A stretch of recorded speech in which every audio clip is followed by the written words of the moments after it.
بسم الله الرحمن الرحيم. ألف لام را كتاب أنزلناه إليك لتخرج الناس من الظلمات إلى النور بإذن ربهم إلى صراط العزيز الحميد. قرآن کتاب ماست، در بیداری و خواب ماست، در ظلمت او شهاب ماست، هر جا او رهنمای ماست، هر جا او رهنمای ماست. هر کس قرآن بخواند روحش زنده بماند. ونستغفره ونعوذ بالله من شرور أنفسنا ومن سيئات أعمالنا، من يهده الله فلا مضل له ومن يضلل فلا هادي له، واشهد أن لا إله إلا الله وحده لا شريك له، واشهد أن محمدا عبده ورسوله. أما بعد، فأعوذ بالله من الشيطان الرجيم. بسم الله الرحمن الرحيم. إن الذين كفروا وماتوا وهم كفار، یقینا کسانی که انکار کردن از دعوت حق، از دلایل یکتاپرستی الله متعال، و ماتو و از دنیا رفتن، وفات کردن، و هم کفار، در حالی که و کفار هستند. اولئک این مردما علیهم بالایشان لعنت الله، لعنت الله است، والملائکه از ملائکه، و الناس از مردم اجمعین از تمامی است. خالدین فیها، همیشه دی لعنت هستند. لا یخفف عنهم العذاب، سبک کرده نمیشه از یا عذاب، ولا هم ینظرون، و نه برایشان مهلت داده میشه. و الهکم اله واحد، معبودی بر حق شما یک الله است. لا اله، نیست لایق پرستش و بندگی، الا هو، بغیر از الله متعال. اطور الله الرحمن که بی انداز مهربان است، یعنی رحمت عامش تمام کائنات و مخلوقات فرا گرفته. الرحیم که دهنده نعمتهای خصوصی یا رحمت خصوصی برای بندگان خاص و مطیع خود است. این فی خلق السماوات، یقینا در پیدایش آسمان ها، والارض از زمین، و اختلاف اللیل و النهار، در اختلاف شب و روز، والفلک التي، و در کشتی که تجری روان می باشه، فی البحر در بحر، بما به او مالا و چیزایی که ینفع الناس نفهمیده مردمه، و ما آن چیزی که انزل الله فرستاده، من السماء از طرف بالا، من ماء عذاب، فاحیا پس زنده میکنه، به توسط آب، الارض زمینه، بعد موتها پس از خشک شدن زمین، و بث پراگنده ساخته، گسترده ساخته، فیها در زمین، من کل دابت، از هر نوع جنبنده و جاندار، و تصریف الریاح، و در گردانیدن بادها، و السحاب ابرها، المسخر که رام کرده شده در خدمت مخلوق الله، بین السماء والارض، در بین آسمان و زمین. در کلی از این چیزا لآیات، نشانه های عظیم قدرت الله، نشانه های دلایل یکتا پرستی الله است. خلی قومی یعقلون، برای قومی که از عقل خود کار میگیره. و من الناس، بعضی از مردم، من کسایی هستند، یتخذو که گرفته جور کده، من دون الله، بغیر از الله متعال، اندادن شریک، یحبونهم، دوستی میکنه امرای شریکا، که حب الله، بمثل دوستی الله.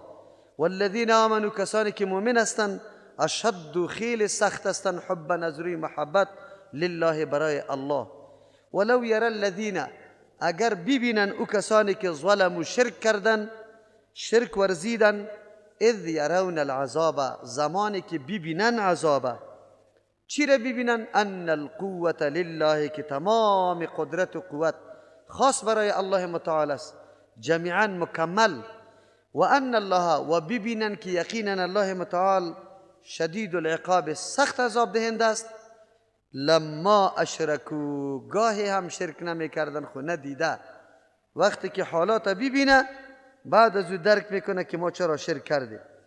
یا لما احبو، یا لما اتخذوا من دون الله اندادا، یا بغیر از الله دیگه کس شریک جور نمیکرد، با الله عبادت میکرد. اذ تبرأ الذین، قابل یادآوری است در آن وقتی که اعلان بیزاری و براءت میکنه، الذین کسانی که اتبعوا تابعداری از وا کرده شده، یعنی متبوعین، مردمایی که پرستش شده و اعلان بیزاری میکنه. من الذین، از او کسا اعلان بیزاری میکنه اتبعوا که واره تابعداری کرده، ورأوا العذاب و ببینن عذاب، و تقطعت بهم الاسباب و قطع شوه بالایشان تمام رشته ها، پیری مریدی کلش ختم شوه. اونجا باز معلوم میشه که گپ کجاست. و قال الذین اتبعوا، کسانی که تابعداری کرده از او کلانای خود و افسوس و ارمان گفته فریاد میکنه، میگه لو ان لنا، ای کاش که یقینا برای ما می بود کرتن بازگشت به سوی دنیا، فنتبرأ، در دنیا اعلان بیزاری میکردیم منهم از این متبوعین که سالا سجده کردیم، آلی تاوان به ما شد، کما تبرئوا منا، مثل که آلی یا اعلان بیزاری از ما کردن.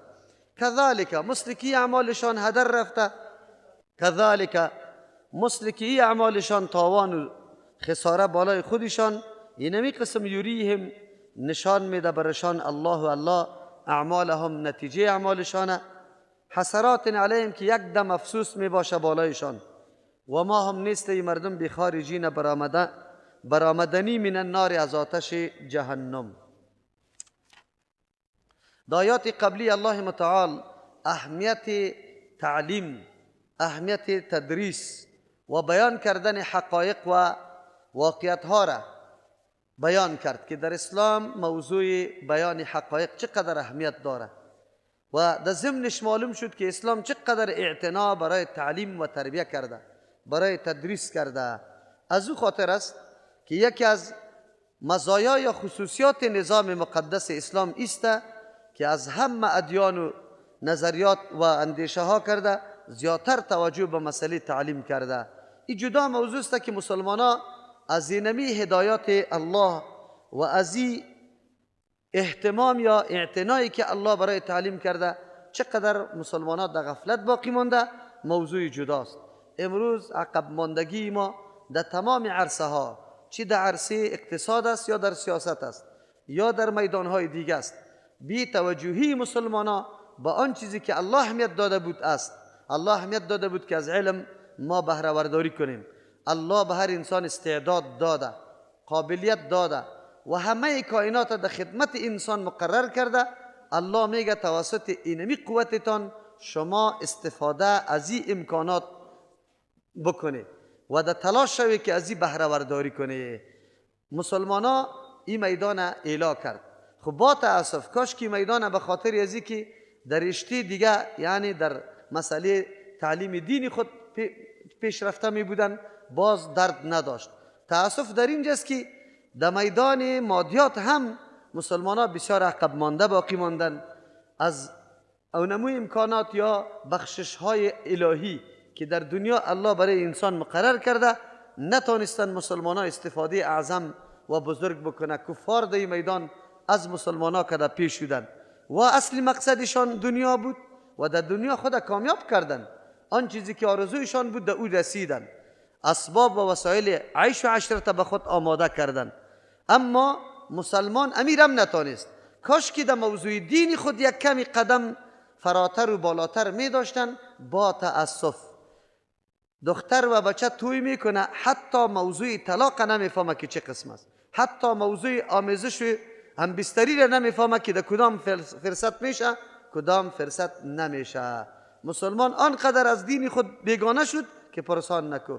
اما سید جمال الدین مفکوری شکار نداریم، شخصیت خوب بوده، مبارز بوده دیگه. او خوب گفته که ما دین ما که ارزش داشت و واقعیت داشت ما ترک کردیم، ما عقب مانده شدیم. اما دین نصرانیت، دین پوشالی و ساخته شده 4 نفر، او مردم گذاشت و ترقی کردن. به خاطری که اگر وا پابند امو فکرهای کونه که از ذهنهای چند نفر تراوش کرده بود تابعداریش میکردن، تا حالی دنیای غرب دونمو عقب ماندگی مانده بودن. لیکن وا دین پوشالی را ترک کردن، پیشرفت کردن. ما مسلمان ها دین واقعی خود ترک کردیم، عقب مانده شدیم. اوی واقعیت است. همون طور است معلومات کافی در مورد دین خود ما نداریم. اما آیات های قرآن کریم آنقدر برای ما تاکیدات داره که هیچ پرسان نکو. سختترین جزا را برای او علما مقرر کرد که بعد از آشنا شدن به حقایق دین و بازم پرده نعوذ بالله جهالت کش میکنه، مردم در تاریکی نگاه میکنه، حقیقت به مردم بازگو نمیکنه. سرسختترین جزا در قرآن کریم برای علمای سو، برای علمایی که مردم در تاریکی و ظلمت نگاه کرده، حقیقت و واقعیت به مردم بیان نکرده، قرآن کریم ای را برای ما بازگو کرد. این برای ما میرسانه که یک عالم در جامعه چی مسئولیت داره، چقدر باید کوشش بکنه، چقدر عرق ریزی بکنه که مردم با دین خود آشنا شوه. او دینی که یقینا هم دنیایشان میسازه و آباد میکنه و هم آخرتشانه. اما تاسف در اینجاست که ما در اردو میدان ناکام شدیم، هم در میدان مادی و هم در میدان معنوی. در اردویش ما پس مانده و عقب مانده شدیم. نه طور حلیه و عمل کردی را داشتیم که لااقل جهان دیگه از ما متاثر شوه و فرفتی اخلاق و روش ما شوه، و نه خود یک چیزی از علوم مادی داشتیم که در میدان خاصکل کرده پیش می بودیم. ما فقط در او اموری که سبب بدبختی ماست در او امور خیلی پیشرفته شدیم. چند سال نگذشته که دروازه بداخلاقی اعلا شده، امروز بداخلاقی به سطح نعوذ بالله پیشرفته شده که در فرانسه هم نخواد امی قدر بداخلاقی باشه که اینجا میشه. اونجا خو هر کار به رضامندی میشه، اینجا به خشونت و چاقوی گپا هم گپا صورت میگیره. الله رحم بکنه. ما آیات قرآن کریم برای ما درس میده که همه سرچشمه بدبختی ها از جهالت و تاریکی شروع میشه، یعنی از بیعلمی و نادانی شروع میشه. تمام نیکبختی ها و سعادت از علم حاصل میشه، خصوصا علمی که تعلق به وحی آسمانی داره، یعنی به قرآن و حدیث. جیل اول یا طایفه اول که شاگردای پیغمبر علیه السلام صحابه کرام بود، با این علم تعلق پیدا کردن. بسیار مدت کم انقلاب عظیم در زندگیشان رونما شد. شخصیت های تربیه شد که جهان نه اوتور افراد تیر کرده گذرانیده و نه آینده خواهد دیده نمیتونه، چرا که او توسط معلم و مربی بزرگ رسول الله صلی الله علیه وسلم تربیه شدن، به قرآن عمل کردن، زندگی عملی را اختیار کردن و واقعا امو شخصیت ها جور شدن که امروز قابل قدر است و ما برش رضی الله عنهم میگیم. الله متعال متصل موضوع علم موضوع کفارم ذکر میکنه. برای عالم هم دروازه را باز کرده بود. الله چقدر حلیم ذات است، با وصفی که اگه انسان مرتکب جنایت بزرگ میشه، حتی تا مادامی که باید او جنایت بخشیدن نشوه، اما الله متعال دروازه را بسته نکرده. به هر انسان طاغی و باغی دروازه را الا گذاشته، به خاطر ازی که امی بنده در جهنم نسوزه، امی بنده در جهنم نروه. الله چقدر رؤوف و رحیم است، نمیخواه بندش به جهنم بره، راه های سعادتش باز نگاه میکنه. ایره در امتحانات مختلف قرار میده که مگرم یک کمی توجهشی طرف پیدا شوه، لیکن انسان است که هنگام سختی سرش بیایه یک کمی نرمی دهش پیدا میشه. با مجرد فوت شدن سختی باز میبینی که امام کونه و تراوی کونه است، هیچ کدام تغییر و فرق نآمده. الله بسیار زمینه سازی میکنه برای بخشیدن بنده خود، اما با تأسف که بنده بسیار غافل است. اینجا ببینی کفار و کسایی که کافر هستند مکمل دشمنی الله را کرده، لیکن در حالت کفر میمیرند. ان الذين كفروا اول خو لایق نیست که یک انسان با این استعداد سرشاری که الله برش داده، با این نسب قرائنی که الله در بیرون گذاشته، در وجود خودش دلایل بالای وحدانیت الله، بالای علم الله، بالای توحید الله گذاشته و بر علاوه انبیا و کتابا را روان کرده که یا هر کدامش عامل ازی میشه که انسان اجگام یک امر سرش مجهول و نامعلوم باقی نمانه و زودی که آن چیزی که حقیقت است و خواسته فطرت و پیدایشش است او را باید بپذیره که او تسلیم شدن به نظام الله است و نظام الله را باید بپذیره.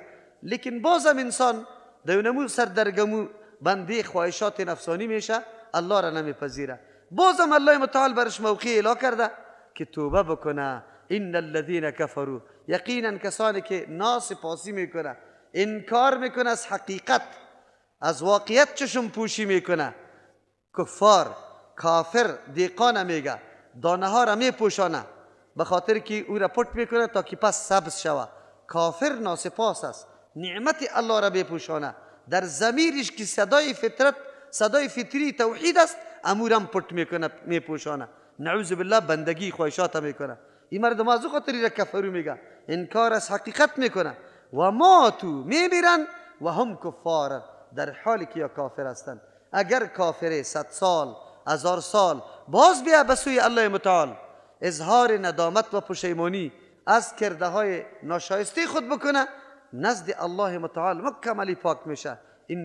این الاسلام یهدم ما قبله، اسلام چیزی که ما سابقه کسی انجام داده مکمل از بین میبره. چقدر زمینه را الله مساعد کرده برای کسی که امچو سردرگم باشه و باز به هوش بیا و اسلام بپذیره. اینجا لعنت الله متعلق وقتی میشه، سری مطلقی کافر لعنت نمیشه، زمانی که در حالت کفر میموره.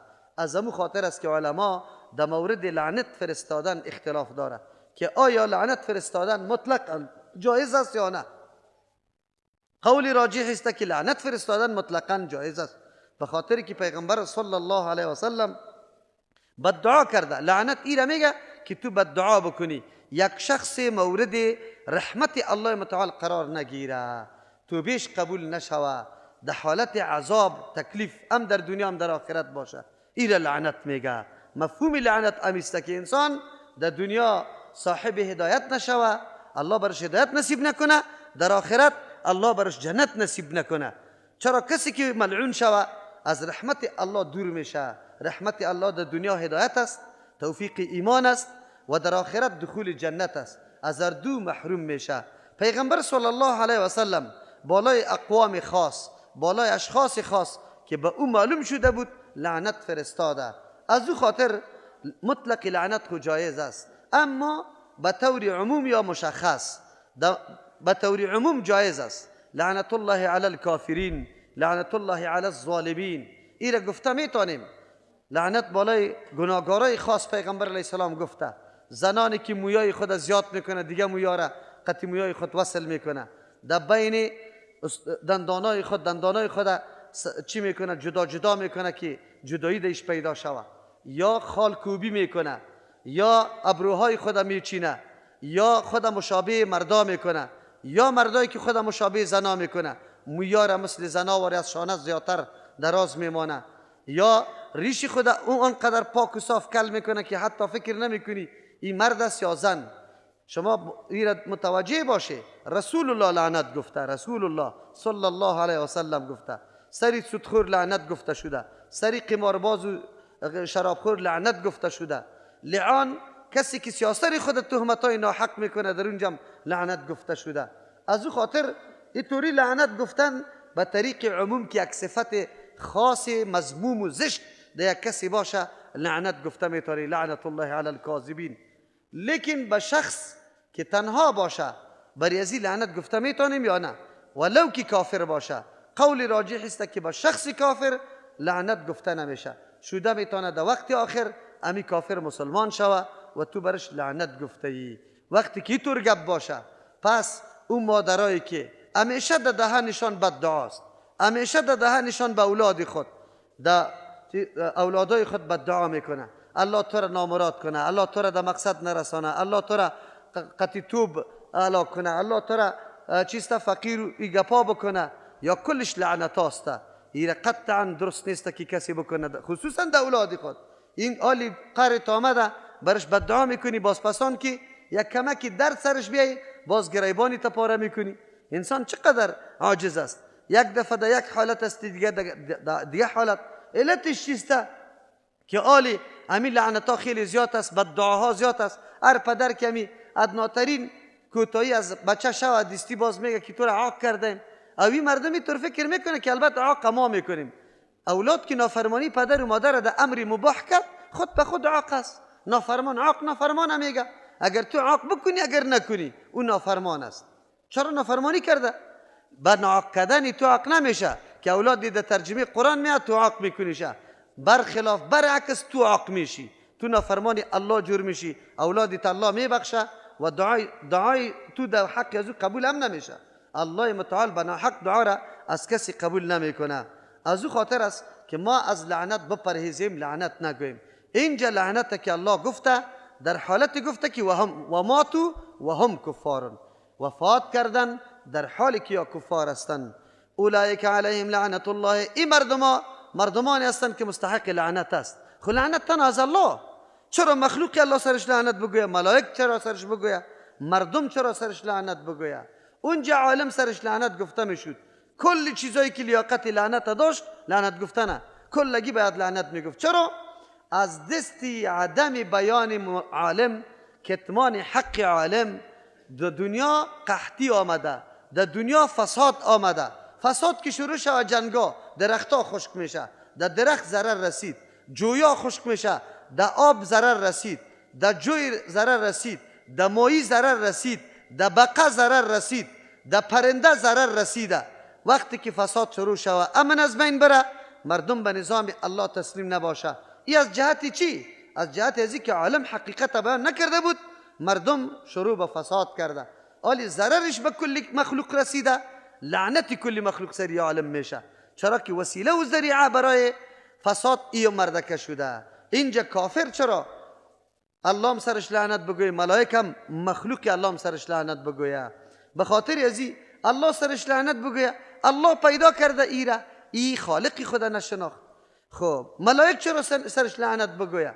امی ملائکی که شب و روزی را حفاظت میکنه، عمل نامش نوشته میکنه، یمی قدر درک نداشت که اگر الله متعال انتظام نمیکرد ما زندگی ما برهم میخورد. اگر ملائک مرا حفاظت نمیکرد مرا توسط چیزای موزی هلاک میشدم پیش از پیش. الله میتونست امی قدر که مخل انسان هست امی قدر ما رو گشتم از یاد میکرده این منطقه، و مجرد خو میرفتی 4 دانه مرد سر سینت میبود. الله پیدا میکرد، چطور میکردی؟ لیکن الله نظام طور جور کرده که تو انسان حفاظت میکنه. مخلوق هم سری کافر لعنت میگه، کل بشریت هم لعنت میگه. چرا؟ بنی نوعیت است، قطعی تو زندگی داره، تو در خیرخواهی او را دعوت میدی، او نعوذ بالله به فساد تو را دعوت میده. تو به بندگی الله، او به بندگی خواهش نفس. دیگه ای کلان مبارزه است. اصلی درگیری را در این جهان او بری تو جور کرده. تصادم که پیدا میشه، خرابی که پیدا میشه از دست از او خاطر سرش لعنت است. اجمعین تمامیشان خالدین فیها، همیشه در لعنت است، چون در حالت کفر رفته. لا یخفف عنهم العذاب، شده میتونه که باز عذاب سرش سبک شوند؟ نه، کفار در حالت کفر رفته، گپا خلاص شد، سبک کردن نمیشه از عذاب. ولا هم ینظرون، مهلت هم برشان داده نمیشه که برو اینی قدر مهلت بره پس ایمان بیاره، این طورام نیسته. یا در وقتی که در جان کندن نزدیک میشه، در وقت جان کندن انسان بعضی آثار و علایم جهان دیگر را میبینه. از همون خاطر است که در وقت جان کندن به مرده زیاد اصرار نکو و چیزای دنیا را برش پیش نکو. اینجا کلمه طیبه را زیاد تو گفته برو، به خاطری که در ذهن از او بگرده توحید و عقیده یکتا پرستی الله. فرعون ایمان همونطور نآورده بود، او اونجا سختی را دید از جهان دیگر. از جهان دیگر یک چیزی برش معلوم شد که او فریاد زد که من ایمان آوردم بر رب موسی و هارون. در وقت جان کندن انسان بعضی آثار جهان دیگر را میبینه، با سخت پشیمان میباشه، لیکن مهلت نیست، نه توبه قبول میشه و نه ایمان قبول میشه. این را حالت یأس میگه، حالت یأس، حالت ناامیدی انسان میرسه. از او خاطر مهلتا داده نمیشه که آدم اظهار پشیمانی بکنه، پشتی سر میآید. باز اونجا که برسه، اینجا خب پیر صاحبا را سجده برش میکرد، اونجا می پیر صاحبا اعلان براءت میکنه، باز میگه وی وی وی وی وی ما خو کل عمر در خدمت یزید تیر کردم، چرا اینطور شد؟ اونجا باز برش معلوم میشه. و الهکم اله واحد، اصل مدعای قرآن کریم دوم بار بازگشت. یا ایها الناس اعبدوا ربکم الذی خلقکم، ای مخلوق الله، ای تمامی بشریت، یک الله را پرستش بکنه. الله بعد از او متنوع دلایل بر ما ذکر کرد که هر انسان قناعت بخشه، انسان متفکره، وادار به این میساخت که باید بندگی فقط از الله شوه، نه از دیگران. نعمتای خود الله متعال بالای بنی اسرائیل یادآور شد، اون نعمتها برای ما هسته. انسان باید نعمت شناسی را بفهمه، بعد از او درک بکنه که بندگی لایق کیست، انسان تابع کی باید باشه، از کی پیروی بکنه، فرمان کی را بپذیره. آلی باز دعوت بمیسته. در هر جایی که دعوت به سوی توحید الله داده میشه، بعد از او دلائل ذکر میشه. همیشه دلائل در قرآن کریم از توحید ربوبیت ذکر میشه بالای توحید الوهیت. بندگی حق الله است. چرا؟ خالق الله است. چرا؟ انتظام زندگیت الله کرده. این تو میپذیری، از این تو انکار نمیکنی. یکیش میپذیری، دیگهش نمیپذیری.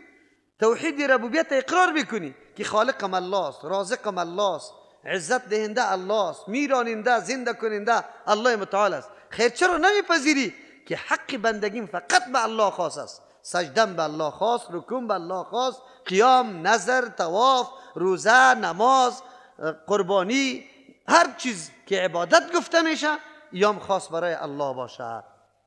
بار بار این موضوع تکرار میشه، بار بار تکرار میشه. چرا؟ اهمیت موضوع براتان واضح میشه که به نزد الله متعال مهمترین موضوع عقیده یکتا پرستی الله است. چرا؟ ریشه و اساس کل مفکوره ها و اعمال از زمین جا آغاز میشه. اصل تهدابش امیسته. زمان عقیده یکتا پرستی الله در قلب انسان قوی شوه، باز امو مؤمن واقعی جور میشه که کل وجودت لبیک به الله میگه، کل وجودت شایسته میشه و مطابق تعلیمات الله قدم میزنی. هیچ نافرمانی باز در تو دیده نمیشه. از امو خاطر است که صحت عقیده و درستی عقیده یک امر ضروری است و نعمت عظیم الله متعال است. ما تلاش ما در جامعه ما برای ترزیق این عقیده صاف که قرآن بیان میکنه عقیده یکتا پرستی الله بسیار ضروری و اهمیت داره. تلاش ما به این خاطر باشه کدام اطفالی که تدریس میشه در کدام مرکز، در اونجا که بخش عقیده نداشته باشه. مثلا ما در تمام حلقات خود محفوظات داریم، اول بخشش عقیده است، باید عقیده تدریس شود. ایره نگویم این تفلکاست نمیفهمه. الحمدلله تفلکا را بره که آیت و حدیث براتان تیر کنه در مورد موضوع عقیده. این ما بودیم که سالا تیر شد، بابا و اجداد ما کسی هم نگفت که بندگی چی معنا داره، امتیت چی معنا داره، ملتیت چی معنا داره، برای کی بنده باشیم، به کدام دلیل باشیم. یک عمری بگوی بسیار گبی کدام ناگوارا را تیر کردیم، نبود نه عرصه علم بود نه تدریس و تعلیم بود. آلی الحمدلله وسایل تعلیم و تدریس بسیار زیاد است و الحمدلله آماده شده. کوشا باشیم هر کدام ما خود وظیفه داشته باشیم به اهل بیت خود. ما در زمستانی که گذشت در اول در مسجد در جمعه بیان کرده بودم که دوستا برنامه بگیری کتاب محفوظات در خانه تان از طرف یک نفرتان بعد خفتن اموتور باستی که یاد داریم دیگه هم تکرار شوه، دیگه هم سوال و جواب شوه. به خاطری که یه عقیده همیشه در ذهن ما چکر بزنه، جای داشته باشه، رسوخ داشته باشه، محکمی داشته باشه.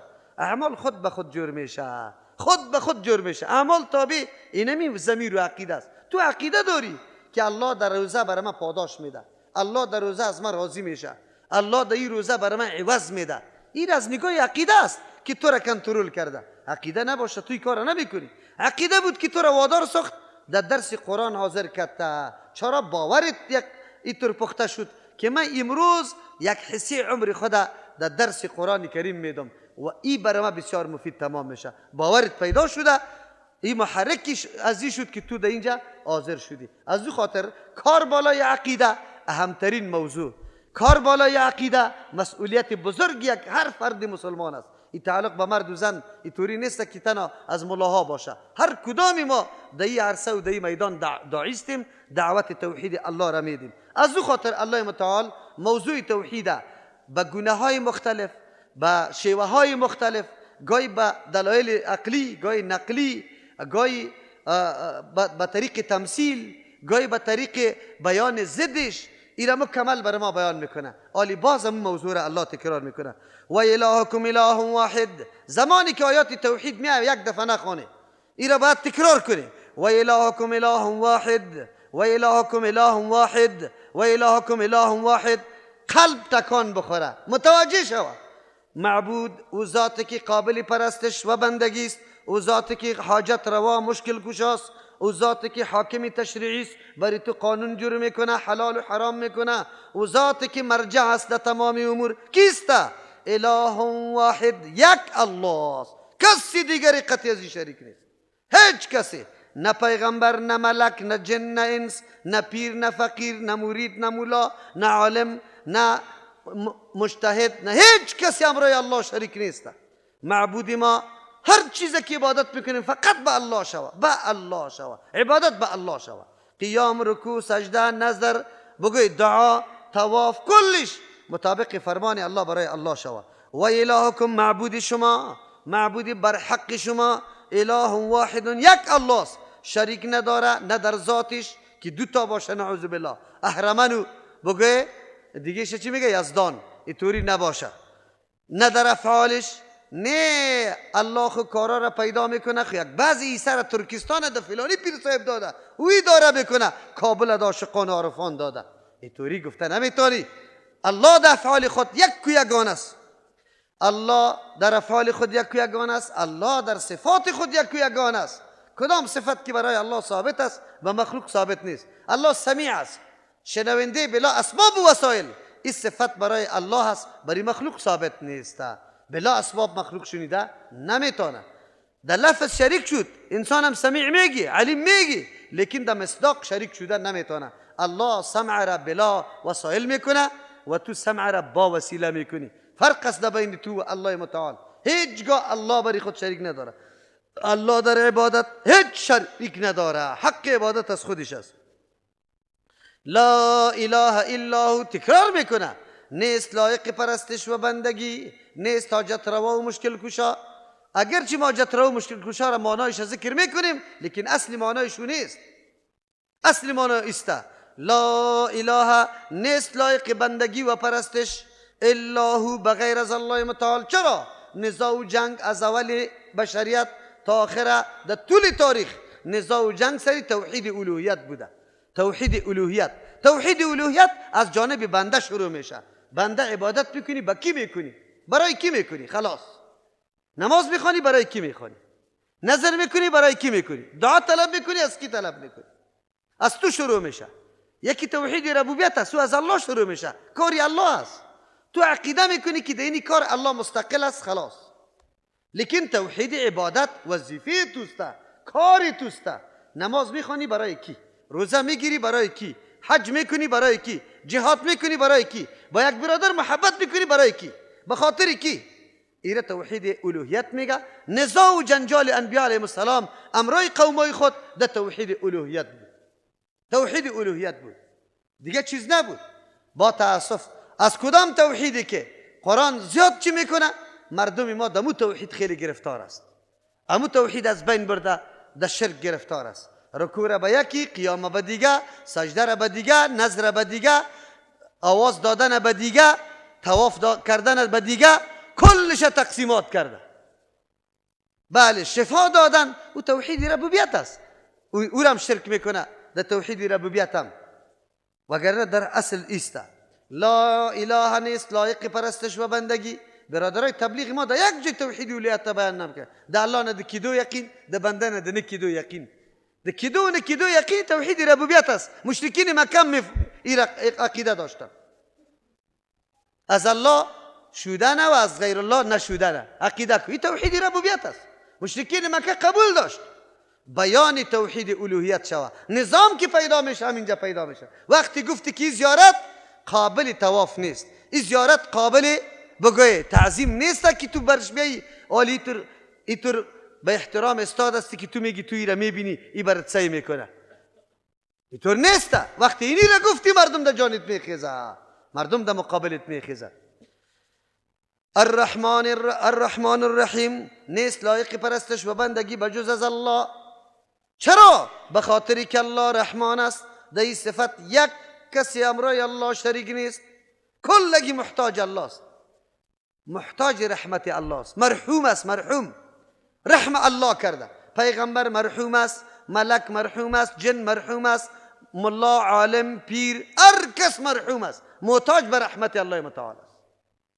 زندگی وجودش اثر رحمت الله است. این که در دنیا آمده، کدام کمالاتی که بر یزید داده شده آثار رحمتی کیست؟ الله. پیغمبر که نبوت حاصل کرده اثر رحمت الله متعال است. محتاج است به الله، محتاج معبود شده نمیتونه. زمان پیغمبر ملک معبود نشد، دیگه کی معبود شده میتونه؟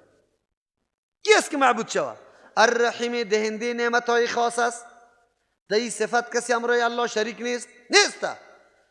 بزرگترین پیغمبر، معززترین پیغمبر در کل انبیاء علیهم السلام محمد رسول الله صلی الله علیه و سلم است. میتونه که کسی را هدایتی خاص بکنه، توفیق ایمان بده؟ نه، انک لا تهدی من احببت ولكن الله یهدی من یشاء. کاکا خدمت کرده، روزای سختی را قطشتیر کرده قطی رسول الله، شانه به شانه در دعوت قطع شریک است. با وصفی وقتی جان کندن میشه رسول الله میخواه یک دفعه کلمه لا اله الا الله را بگه، عقیده توحید اعلان کنه، نمیتونه رسول الله نمیتونه. و این برملا در محضر عام این موضوع صورت میگیره، به خاطر که دیگه پندارهای غلط و نادرسته که به مردم پیدا شود در حق رسول الله صلی الله علیه وسلم، که رسول الله شاید هدایت داده میتونست. نه، این موضوع آنقدر مربلا شد، واضح شد که به کل مخلوق قویدا شد که پیغمبر هدایت کاکا را میخواست لیکن نتانست.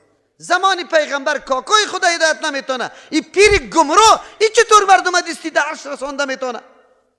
از این که در شرک بزرگ دیگه هست یا نیست؟ مریدا به پیرای خود عقیده داره که این آدم در عرش میرسانه، توجه ثبوتی که ایجابی کرد، توجه سلبی کرد، از ایمان زایل کرد و از این ایمان بخشید. از این که در کفری بزرگ کدام است؟ دین چی را میگه؟ در قرآن بشی در کتاب الله تعالی را صفت رحیم نمیفهمی که الله رحیم است چه معنا داره، مطلبش چیست؟ رحمت خصوصی را الله متعال میده، کسی داده نمیتونه. توفیق ایمان. از او خاطر وقتی که خود در عقیده صحیح دیده، وقتی خود در نمیتور مجالس عقیده صحیح دیده، شکر الله را بکشه.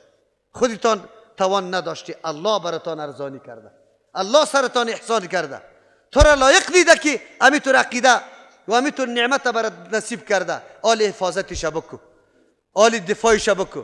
یا عقیده را که الله برات نصیب کرده این حفاظت کو و از این دفاع بکو.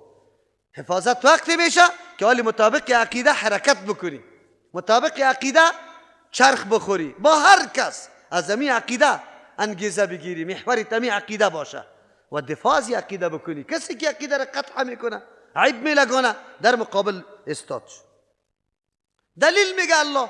چرا یک الله؟ معبودتان یک الله است. دلیل داره؟ بله.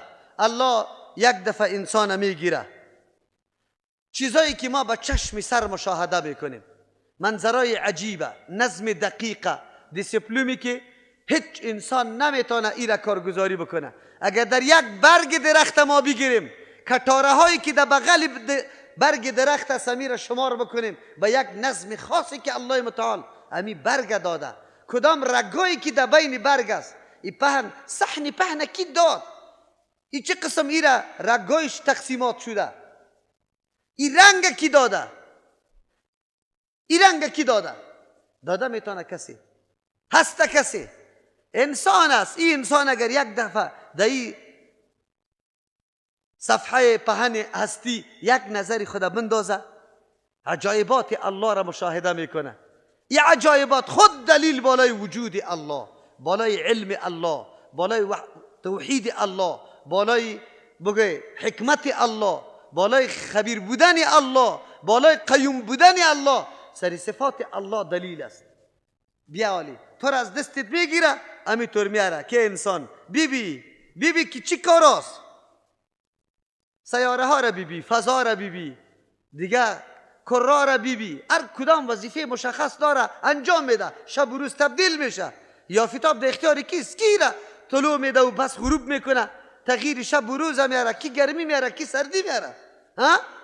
دنیا با اینمی قدر علم پیشرفته خود کمند انداخته رویسته، الا عطارد کشف کرد، الا در کره مهتاب برآمد، الا در چیز زحل رفته.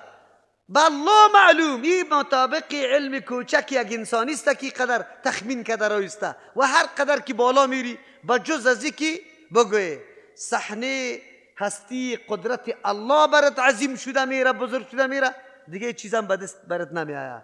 با الله معلوم که چقدر دیگه به انسان انکشافات شوه، چقدر به انسان انکشافات شوه، کلش به انسان متأمل و متفکر درس عظیم است، دلیل بزرگ است. بالای از که الله معبود است، کسی دیگری معبود شده نمیتونه. این فی خلق السماوات، یقینا در پیدایش آسمان ها. انسان کمی چشم واز میکنه اول طرف آسمان، نظرش د آسمان میخوره. والارض، زیر سعی میکنه زمین است. و اختلاف اللیل، در اختلاف شب و روز خودت مشاهده میکنی، لمس میکنی، تاریکی تیر شد، راحت حاصل شد، بدنت آرام گرفته. پس ترجمه اینجا آمده ای کی همین انقلاب آورده بود؟ بیار همین انقلاب. یک ذاتی است که همین انقلاب به می نظم میاره. یک ذات است، همونطور خود به خود نمیشه. کارهای اتفاقی، کسی که میگه اتفاق، این غلط گپ است، غلط گپ است. کار اتفاقی است، اتفاق میشه. تو بدبخت یک دفعه کار اتفاقی بکن، چند دانه یک و دو و سه و چهار شماره را میپرتم در جیبت. خب پسان همون شماره به ترتیب برای یک اول برای دوم برای میتونی. او کمونیست که تو میگه هر چیز اتفاقی است. چه رقم اتفاق است؟ هستی بزرگ است در پشتی سر این نظم. این دقت، این باریکی، این مصلحت، این فایده های عظیمی که هر چیز مرتب میشه. همونطور نیست. دنبال از یک قوت بزرگ است. او قوت بزرگ کیست؟ الله است. باز تو میگی نه ماده است. ماده کورو کر، ماده که چیز نداره. تعجب است. الله که بصیرتشان محو میکنه. اولئک کل انعام بل هم اضل. یا واقعا چارپای هستن، از چارپای کدام خیلی گمراه است. و اختلاف اللیل و النهار، در اختلاف شب و روز، یکیش تاریک دیگهش روشن، یکیش سرد دیگهش گرم، یا است که یکی پای دیگری میآید، دائم شب نیست دائم روز نیست. والفلک التي، و درو کشتی که تجری روان میشه، فی البحر، در بحر، بما به او طور چیزایی که ینفع الناس، نفهمیده مردم. کشتی چرا الله چوب ای طور خاصیت داده که زیر آب نروه؟ سنگک خورده میپرتی این در قعر بحر میرسه. خوردک سنگک یک پختبر میباشه، در روی آب استاد شده نمیتونه. اما بگوی به هزارها تن وزن بار کو سری چوب با این نروه. خاصیت مایع بودن آب کی داده؟ چرا الله متعال انتظامی دقیق برای خدمتگزاری انسان کرده که ممالک یکی با دیگه با توسط بحر وصل کرده، سرکی قیریزی شده بدون تکلیف و محنت. الله متعال انتظام کرده برای مخلوقی خود. مخلوق است که نمیدانه قدر نعمت الله را. یک سرک جور میکنیم تا میدان شاره، یک سال تیر نمیشه از سرک سابقیش قدر کند و کفر خراب میشه. هزینه میایه دنیای غرب. ما چقدر قرضدار شدی بی خبیثا برای ما از قرضا خلاص نمیشیم. به خاطر از اینکه بریتان سرک ساختیم و ما سرکش نمیبینیم. در مرکز کابل روزی که باران میشه، مرد باشه کسی کشتی را پیدا کنه که از یک طرف سرک در طرف دیگه تیر شود. پولا غرق شد نمیشه. الله چقدر انتظام کرده برای بندگان خود. دنیا را احاطه به بحر ساخته. بحرم آب مایع صاف نرم. کشتی خاصیتش برش پیدا کرد چوبه. تعلیمش هم توسط پیغمبر برد نشان داد. نوح علیه السلام جور کرد. آلی تو کشتی ساخته رایستی، آلی میدانای هوایی جور کردی، آلی شهر از پیشش جور میکنی، آلی. افسوس است انسان، ان الانسان لظلوم کفار. این بحر برای بهرهگیری ازی بود که ما بارهای سنگین و گرانه که اگر در او انسان یک کمی فکر بکو، یک کمی تعامل بکو. و بث فیها من کل دابه، گسترانده در روی زمین از هر نوع جنبنده متحرک چیزایی که حرکت میکنه. تعجب میکنی که یا الله ای از کجا شد؟ این چه قسم رزق میخوره؟ الله تمام هستیش دلیل وحدانیت الله است، دلیل وجود الله است و دلیل سند و حجت بالای توسته. یکی از جمله هدایت مرحله شمی بود که تو محول خود نظر بکنی، تعامل درش بکنی. خوی این طوری نظر هر کس نمیکنه. قرآن خودش بر ما میگه و تصریف الریاح، گردانیدن بادها. باد کی پیدا کرده که ده هوا بوزه. با چرا این قدر؟ با خیلی سبک چیز است. این قدر قوت از کجا پیدا میکنه که ابرهایی که تنا وزن داره از آب پر است، از یک جای دیگه جای انتقال بدهش. بعد بعد از او ابرها بارانای خود شروع کنه، آبی شفافه در سر کوههای خشکی تو بیایه باران. اینا کی انتظام میکنه؟ کلش زیر فرمان الله. و انسان آفتاب تابع الله، آسمان تابع الله، زمین تابع الله، مهتاب تابع الله، باد تابع الله، باران تابع الله، بحر تابع الله. هر جنبنده را در روی زمین میبینی تابع الله، زیر نظام الله کار میکنه. تو بنده چرا تابع الله نمیشی؟ قانون کی برات وضع کرده؟ او تو در یک قانون خود تابع الله است؟ خب الله دو قسم قانون داره. در قانون جبریش خب همین به اندازه یک شخی ناخونم مخالفت نکرده نمیتونی. لیکن در قانون اختیاری که مداری تکلیف است، که جنت و دوزخ سرش مرتب میشه، در اینجا چرا یاغی و باغیستی؟ در اینجا چرا تأمل نمیکنی؟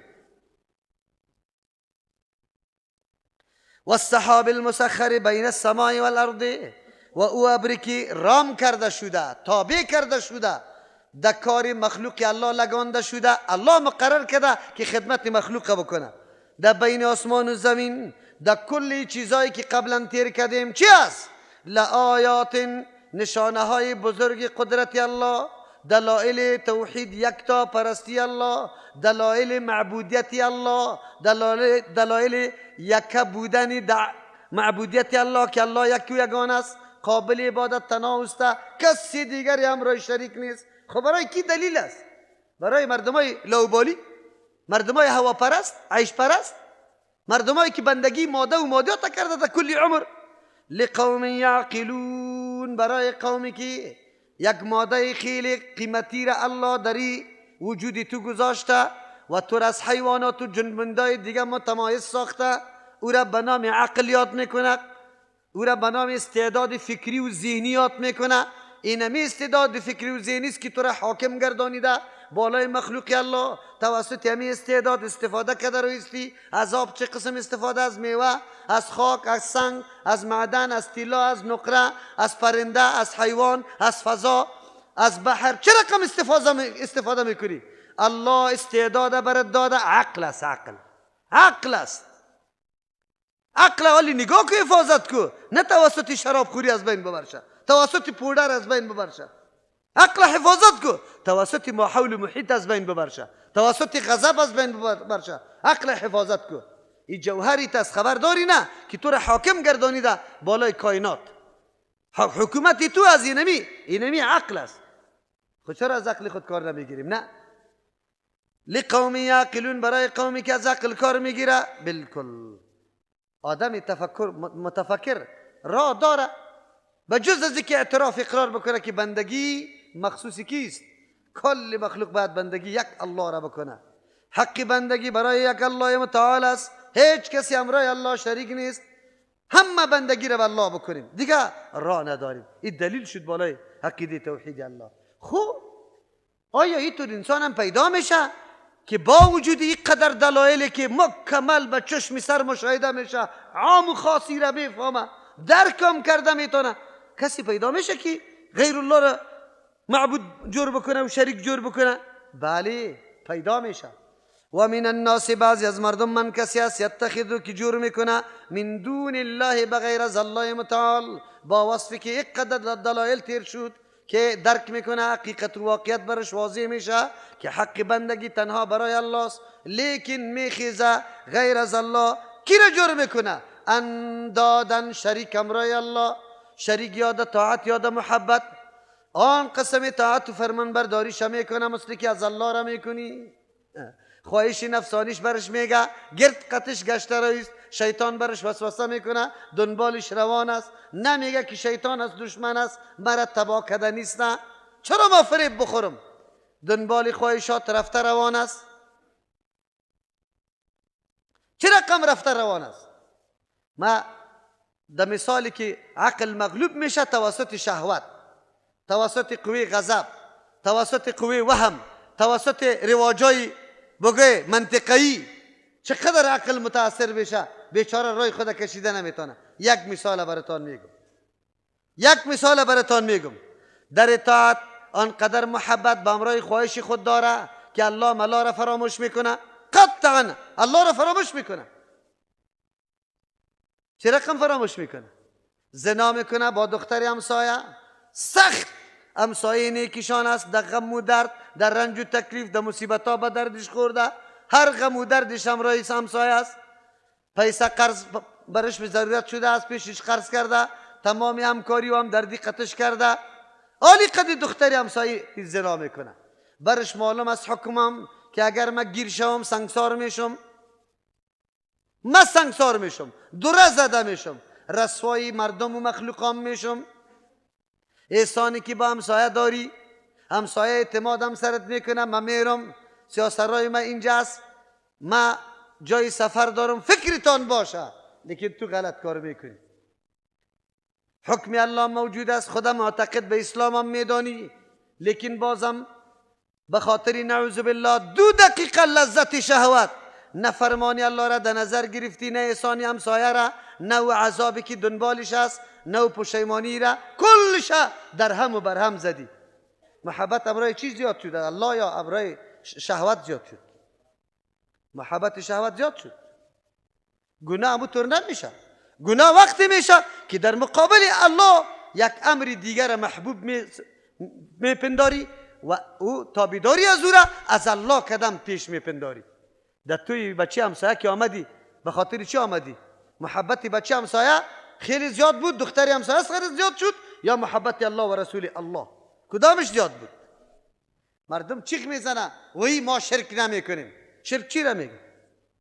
اینجا اطاعت الله را مقدم کردی یا مخلوقه؟ و من الناس بعضی از مردم من کسی است یتخذو که جور میکنه من دون الله بغیر از الله متعال اندادن شریک. هر گناهگار یا این مرتکب شرک میشه. چرا مرتکب شرک میشه؟ به خاطری که در مقابل الله جانب دیگر اطاعتش ترجیح میده، محبتش ترجیح میده، از خطی الله برابرم نمیکنه، از الله کده بالاتر میتراشه. از او خاطر هر گناهگار شرک مرتکب میشه. اندادن شریک جور میکند در محبت، یحبونهم که محبت میکنم برای امی اندادا، که حب الله به مثل محبت الله. چه قسم که محبت به امر الله داره قطع از اون محبت داره. چه رقم محبت داره؟ مثل الله وره. همه محبت ها زایده محبت الله است. اگر با اولاد محبت میکنی، اگر با همسر محبت میکنی، اگر با دوست محبت میکنی، اگر با پیغمبر محبت میکنی، اگر با علم محبت میکنی، کلش سرچشمش محبت الله است. الله تقسیم کرده محبت ها را، اما بسا انسان ها طوری پیدا میشه که از محبت الله کردن محبت دیگر را زیاد میکنه. چرا؟ الله برات گفته قرآن روان کرده ایم سبب هدایتیت است، ایره تلاوت بکن معنا و مطلبش بفهم.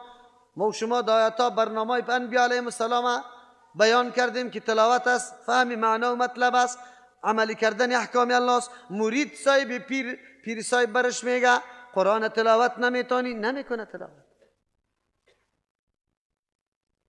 میگه لطایفت لطایفت در کار بیفته حرکت بکنه، حالی لطایفت مرده است.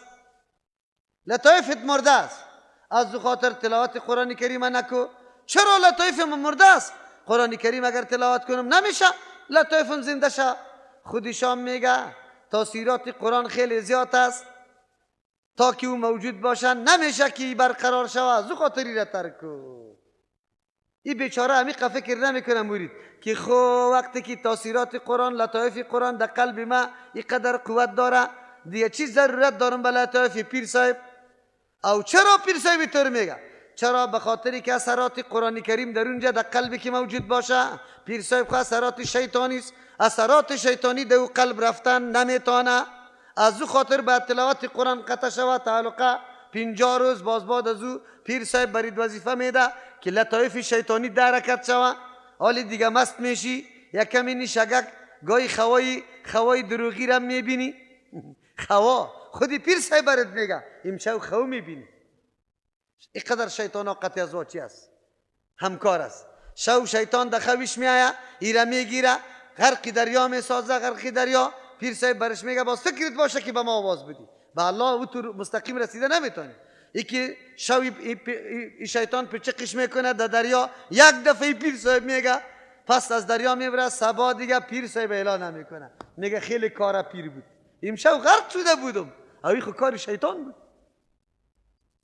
این کار شیطان بود. دیگه هم عقیدش سری پیر صاحب پخته کرد که پیر صاحب خود میتونه.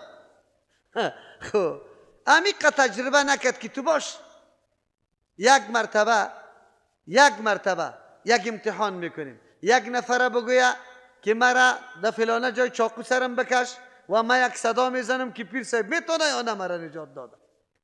بیا دورم نه، این خانگه کش از خانش میبرایم، فقط همی قدر کیس آوازم نرسه در این هتل در این سالون پیر صاحب است، او در سالون اولی من میرم، نفره میگم که بزن مرا قطی چاقو، از دروغ سرم بکش، یک صدا میزنم که پیر صاحب خلاص میتونه یا نه، که حالی معلوم شود که پیر صاحب راست میگه یا دروغ. مردم بیچاره حواس خود از دست داده، عقل خود از دست داده، در بدر خاک بسر خود در پیش پیر مندازه، مرده واری هر تصرفی که دیش میکنه. و من الناس، بعضی از مردم، من کسی است یتخذو که جور میکنه من دون الله، بغیر از الله اندادن، ند شریک، یحبونهم دوستی قطعی ازو میکنه که حب الله، به مثل محبت الله، مثل که محبت الله را داره قطعی ازو محبت میکنه. قطعی الله خو محبت داری به خاطر که خالق ماست، مالک ماست، متصرف ماست، رزق بر ما میده، کمالات بر ما داده، انتظام زندگی ما را کرده، آخرت ما را انتظامش میکنه. سوال و جواب بوده، باز قطعی ازو میکنیم. الله را دوست داریم چرا که ما تمام نعمتایی که در وجود خود میبینیم از ناحیه الله متعال است. خود دیگه کسی چطور بندازی ازو، چه رقم بندازی ازو ند جور کردیم؟ بله آیت قرآن یک چیز میگه، خو لیکن قول پیر صاحب دیگه چیز، آیت قرآن یک چیز، قول مجتهد مذهبی ما دیگه چیز. آیت قبول میکنیم یا قول مجتهد و مذهب یا پیر صاحب؟ کدامش قبول داریم؟ ما حول محیط قومه. بله آیت قرآن همینطور گفته، الله خو گفته که ولا تعاونوا علی الاسم والعدوان، شما معاونت نکنی در گناه و در تجاوز. لیکن چی کنیم؟ اگر چی آدم خیلی گناهگار، قمارباز، پودریسته، لیکن چی کنیم؟ بچه کاکاست، لیکن چی کنیم؟ خاله زاده است. محبت ها مردم در کجا کشاند؟ تبا کرد. زن طلاق شده، قرآن میگه سری احکام الله استهزا نکنه، 20 دفعه طلاق داده شد، 20 دفعه. لیکن محبت اولادان قدر بالاست، محبت الله را در قصهش نیسته، میگه خیر است پروا نداره، زنا میکنم لیکن اولاد خود اعلان نمیکنم، زنا میکنم، نافرمانی حکم الله باشه هیچ پروا نداره، خو لیکن بچگه که خود اعلان کرده نمیتونم. کدام محبت اضافه شد؟ محبت الله، محبت اولاد، محبت اولاد. والذین آمنوا اشد حبا لله. نشان مؤمن چیسته؟ نشان مؤمن است کسایی که مؤمن هستند بسیار سخت هستند در محبت الله. وقتی که معامله الله میشه، هر قدر معامله دیگه که از هر کس است، از پدر است، مادر است، اولاد است، زن است، فرزند است، از قوم است، از دوست است، تنظیم است، هر کسی که است، در مقابل محبت الله قطعا اهمیت نداره. والذین آمنوا اشد، کسانی که ایمان آورده خیلی سخت هستند حبا لله، از جهت محبتی کی؟ الله متعال، او را مقدم میکنه. بس دیسه نمیکنه که چطور است، محبت الله مقدم است. ریش سفید تکبیر اولا میگه، وقتی که همسایش توی میکنه با سه میکنی، با تسبیح آمده در رقص 6 تا. ریش سفید چی میکنی اینجا؟ چی میکنی اینجا؟ ولا چی کنیم همسایه صبا خفه میشه، صبا خفه میشه. محبت الله نه نه نه نه، خلاص به خاطر الله، ولو که کسی قط تعلقه میبره ببره. چرا مؤمنا محبتش چی باشه؟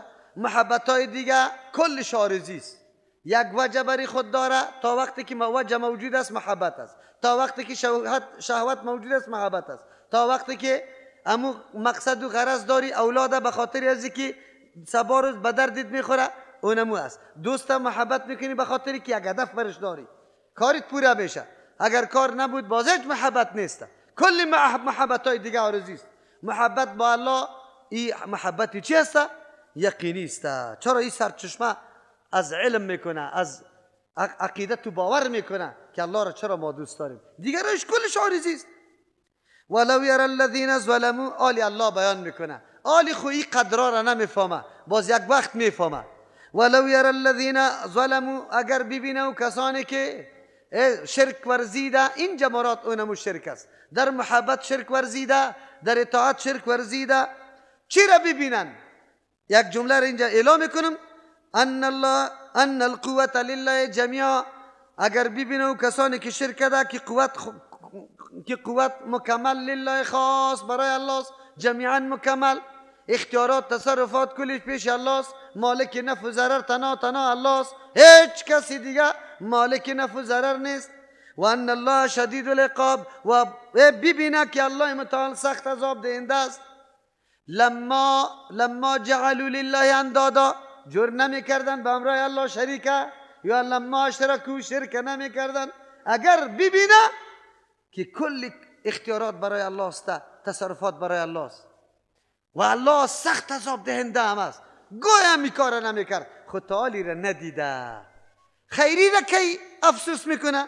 اذ یرون العذاب، در آن وقتی که عذاب بینه با چشم سر، عذاب که ببینه اونجا باز میگه که وای وای وای وای چرا ما اینطور شدیم، چرا ما اینطور کار کردیم.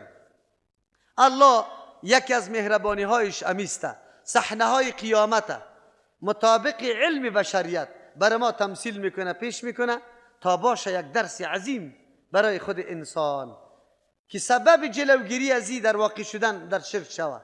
شرک آنقدر زشت است که الله نمیخواه بنده شرک بکنه، از او خاطر صحنه عذابه، صحنه پشیمانی ده، صحنه اعلان براءت مکمل در دنیا برای ما پیش میکنه. قبل از اینکه ما در او صحنه برسیم، در کتاب خود برای ما بیان کرده صحنه چی رقم است. در دنیا کلانترین و بزرگترین تعلق از پیر صاحب و مرید صاحب می باشه. این قدر این علاقه قوی می باشه که پرسان نکو. چرا قوی است؟ به خاطر قوی است که مرید صاحب میگه پیر صاحب از کلی حالات ما خبر داد، اگر در حقش گپ میزنم همیالی میفهم، ادناترین شوخی بازی گوشی نمیکنه، وظیفه که پیر صاحب داده ترک نمیکنه، نماز الله رو ترک میکنه، نماز الله رو ترک میکنه، روزی الله رو میخوره، خو وظیفه پیر صاحب ترک نمیکنه. چرا؟ عقیده داره که او از کلی حالتهای ما خبر داره و عقیده داره که هر کمالی که در وجودی ماست از ناحیه پیر صاحب است، دعای پیر صاحب است، فیض پیر صاحب است، و هر ضرری که ما ببینم حتما یک کمی گستاخی و بیادبی در پیر صاحب کردیم، از او خاطر پیر صاحب دیگه نهایت احترام کنم، بالکل بیخی نهایت. چی رقم نهایت؟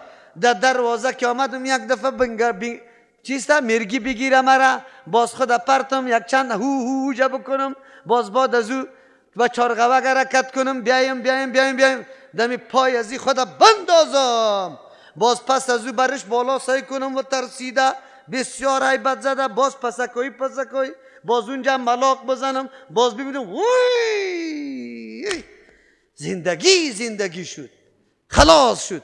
این صحنه هاست. بزرگترین محبت با پیر صاحب است. دختر جوان با پیر صاحب میآید، مفت داده میشه. شما جوانا میزنه آخر پیسه هتل پیدا نمیتونی. پیر صاحب جای به جای نشسته است. دختر جوان نفرم 80 ساله تحفه برای پیر صاحب میآید. یه از محبت میشه بی محبت، ها؟ از محبت میشه بی محبت خو نمیشه.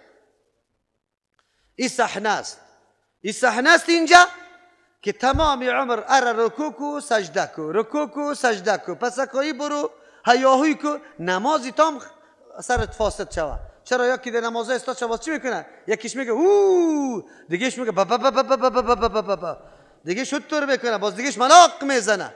عبادات الله را به خاطر پیر صاحب فاسد ساخته. یا وضویش خود 10 دفعه میده شده. اینجا خود کلی چیزی خوب که در خانه پیدا میشه در کجاست؟ بگوی در دست پیر صاحب است. پیر صاحب دیگه اینقدر پیری بزرگ است. از کجا فهمیدی؟ دستش پخته‌واری نرم بود. فقط واری نرم نباشه. 100 نفر او را بلیسه، 100 نفر هر روز چرک دیش نمیمونه، سفید نازنین. او پسته نباشه چی باشه؟ خیلی نرم. لیکن صحنه می آید. قرآن این حالت برای ما بازگو میکنه. آلی درک نمیکنه مردم. یک روز می آید کسایی که پرستش شده و استاد میشه اعلان میکنه. او دو قسم مردم است. یکی همینطور پیر صاحب است که مردم دعوت به سجده خود داده و خدا امیالی معرفی میکنه که اونجا یک قطار از ماست. از او خاطر برات میگه که از قطاری خود تو را میکشم. چرا در ترجمه مولی متوکل رفته ای؟ این صحنه را مرید برام قصه میکنه. خب مرید یک قاری صاحب بود. یک روز آمد، من در مسجد بودم، در حجره نشسته بودم، داخل شد لنگی سفید، یکدم گریان شروع کرد. مرا بخشش کو. یا حیران ماندم، نمیشناسم شم که از کجا آمده. وار خطا شدم. مرا بخشش کو، مرا بخشش کو میگه. لنگی سفید است. و قاری صاحب خیرت است، خیرت است، وار خطا شدم. میگه مولوی صاحب مرا بخشش کو. الله تو را خیر بده. تو چی میگی؟ بخشش الله میکنه. ما حق خود بخشیده میتونیم، حق بندگی را. یک زور و ظلم سر ما شده باشه، ما چی در تو را بخشش کنم؟ پیری پنجاب مرا جور کردی چی؟ گریان کرد بیچاره. گفت مولوی صاحب میفهمی که زشترین شخص، بدترین شخص به نظر ما تو بودی. یارا هیچ کسی دیگری به نظر ما دیگه بد نبود. خلاص. و اینطور وقت نبود که نام تو گرفته نمیشد، من لعنت و دشنام نمیفرستاد. او وقت آمده باقی بالا ترجمه میکردم، ترجمه داشتم. گفت در سری بایسیکل تیر میشدم که آواز لاسپیکر می آمد. دور خوردم، نمیشناسم تا، ندیدم تا. سوره فاتحه شروع شد. ایاک نعبد و ایاک نستعین. سوره فاتحه را خو خواندیم و شما نه؟ سوره فاتحه را که آدم بخونه که موحد نشود دیگه بسیار سخت است. بازو آدم بگوی او آدم بسیار مشکل است که موحد شود. گفت ایاک نعبد و ایاک نستعین. درس شروع شد، نمیشناسم تا. خوشیشتم در درس بایسیکل استارت کردم. ای گپا طوری گفته شد تو میگی که تو امرای ما زندگی کرده و کلی گپای ما به تو معلوم است. ای گپا که میگفتی فقط سری کی میخورد؟ سر ما. خب واقعا اونجا چادر در سر انداختم، خب گریان کردم که یا الله ما چقدر ظلم کردیم، ما چقدر جفا کردیم. ای گپا قرآن چی میگه، ما چی میکنیم؟ گفت وقتی که برآمدم از مسجد ترجمه خلاص شد، یک نفر سوال کردم که این مولوی کیست؟ گفت تو نام تو را گرفت. که نام تو را گرفت سخت دیگه وضعیتم خراب شد. گفت پیر صاحب خبر شده بود که این مردکه یک روز در ترجمه کی رفته؟ آلی اینجا آمده نمیتونم، آلی میترسم که مریدای دیگه خبر میشه، آلی مرا آلی وردار میکنه. گفت او پدر از اوجا گفت یا از کدام جای خبر شده بود بیگا مرا حاضر کرد. برام گفت که خو تو در ترجمه رفتی، در قطار خود تو را شمار نمیکنم در قیامت. گفت من در دل گفتم که الحمدلله خوب است که در قطار جهنم نیستم. قطار شما خود جهنم است. قطار. گفت پدر زنگ زده بود، پدر از اون طرف دندان خواهی بود در تلفن که الا زود می زود در خانه می که میکشم تا. خلاص تو در کجا رفته ای؟ در ترجمه. گفت پدر گفتم که پدر جان خیر است، آلی دشنامی تا کم کو. وقتی که در خانه رسیدم باز خب یک لط فراشی کو، پس از او خیر است. اگر از اول گپی مرا نمیشنوی، بعد از فراشی کردن گپی مرم بشنو. گپی مرم بشنو، باز بعد از او هر چی کی سرم فیصله میکنی. خب گپ در کجا آمد؟ گپ اینجا این صحنه است. الله متعال منظر عجیب و غریب قیامت آلی بر ما پیش میکنه که ما درس بگیریم. دو قسم مردم عبادتش میشه. یکی کسایی که راضی نیستن، آلی نعوذ بالله کسی با پیغمبر علیه السلام عبادت بکنه، پیغمبر راضی نیست. عیسی علیه السلام معبود گرفته نصارا، عیسی علیه السلام راضی نیست. عزیر علیه السلام معبود گرفته، ابن الله یهود برش میگه راضی نیست.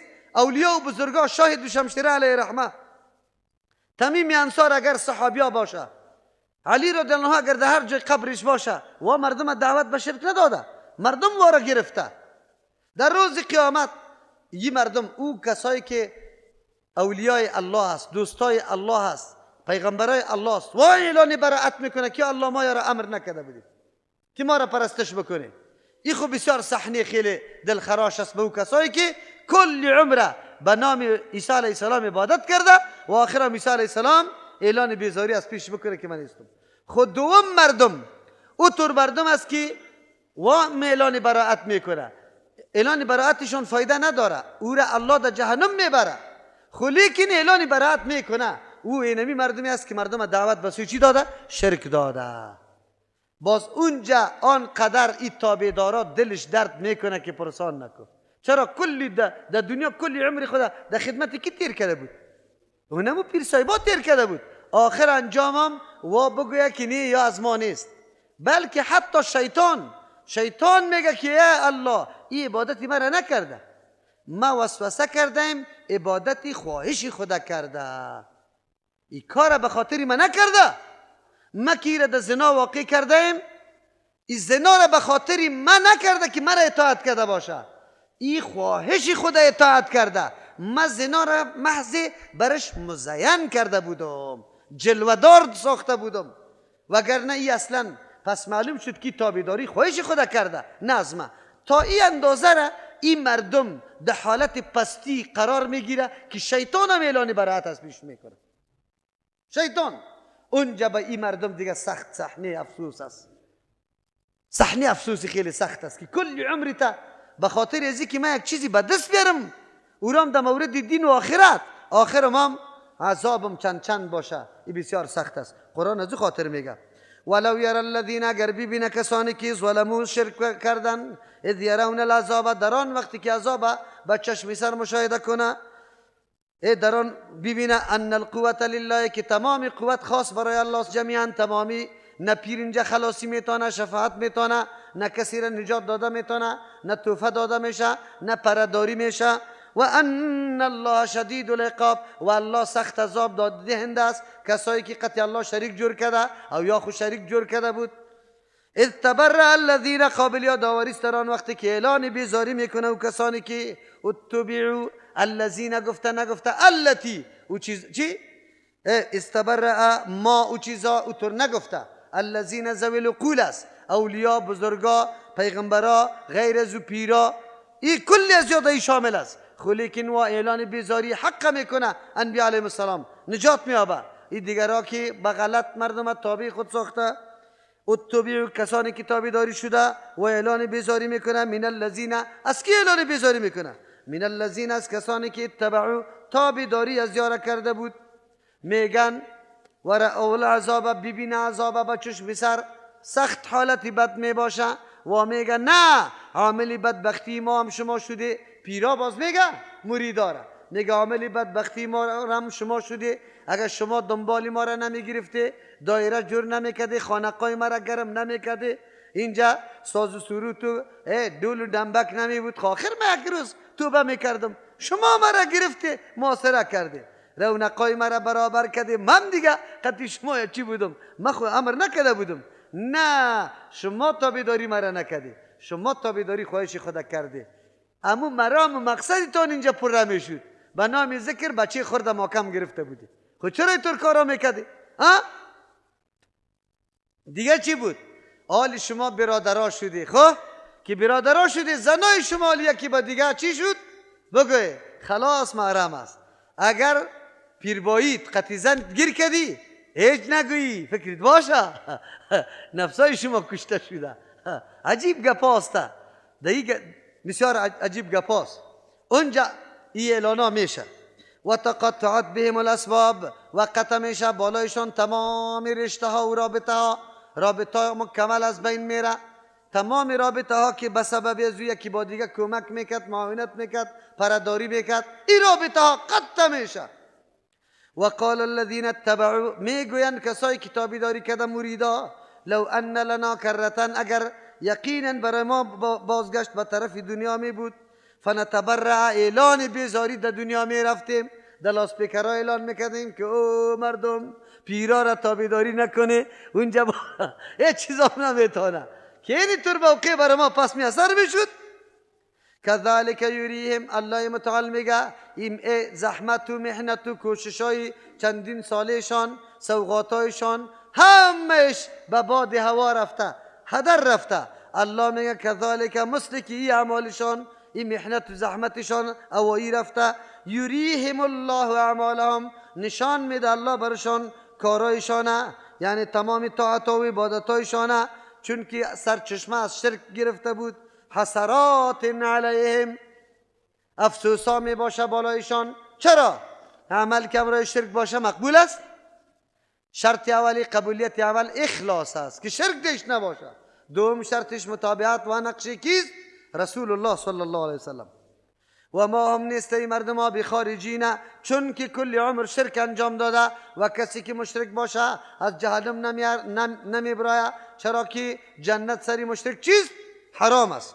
و ما هم نیسته مردم ها بخارجین، برآمدنی من النار، از آتش قطعا نمیتونه که از آتش برایه. این صحنه عجیبی روز قیامت است که الله متعال برای ما تصویر کرد، ایجا تمثیل کرد تا باشه برای ما عبرت و درس که انسان قدم میگذاره تحقیق بکنه قابلیت تابعداری کی است، چه قسم تابعداری بکنم، عالم چه قسم تابعداری بکنم، معبود جور کنم شه، سجده برش بکنم، در زیر پایش مال ذبح بکنم، در وقت حاجتها و مشکلات برش صدا بزنم، امر زیره در مقابل امر پیغمبر و الله مقدم بشمارم، محبت زیره از محبت ازوا پیش بشمارم. نه، هر کس برای خود حد و اندازه داره، مطابق حد و اندازه خودش رفتار میکنی. یا ایها الناس کلوا مما فی الارض، ای بشریت، ای انسان ها، بخورید از آن چیزی که از بعضی آن چیزی که در زمین است، حلالا طیبا، حلال پاکیزه، ولا تتبعوا خطوات الشیطان، تابعداری نکنید از قدمای شیطان، انه یقینا شیطان لکم برایتان عدو مبین، دشمن آشکاراست. انما یأمرکم، شیطان یقینا شما را امر میکنه بالسوء، به کارهای زشت و بد، والفحشای، کارهایی که از حد و اندازه تجاوز کرده، و ان تقولوا، که شما بگویی علی الله، بالای الله، ما اوترگپار الله تعلمون، که سند نداشته باشه.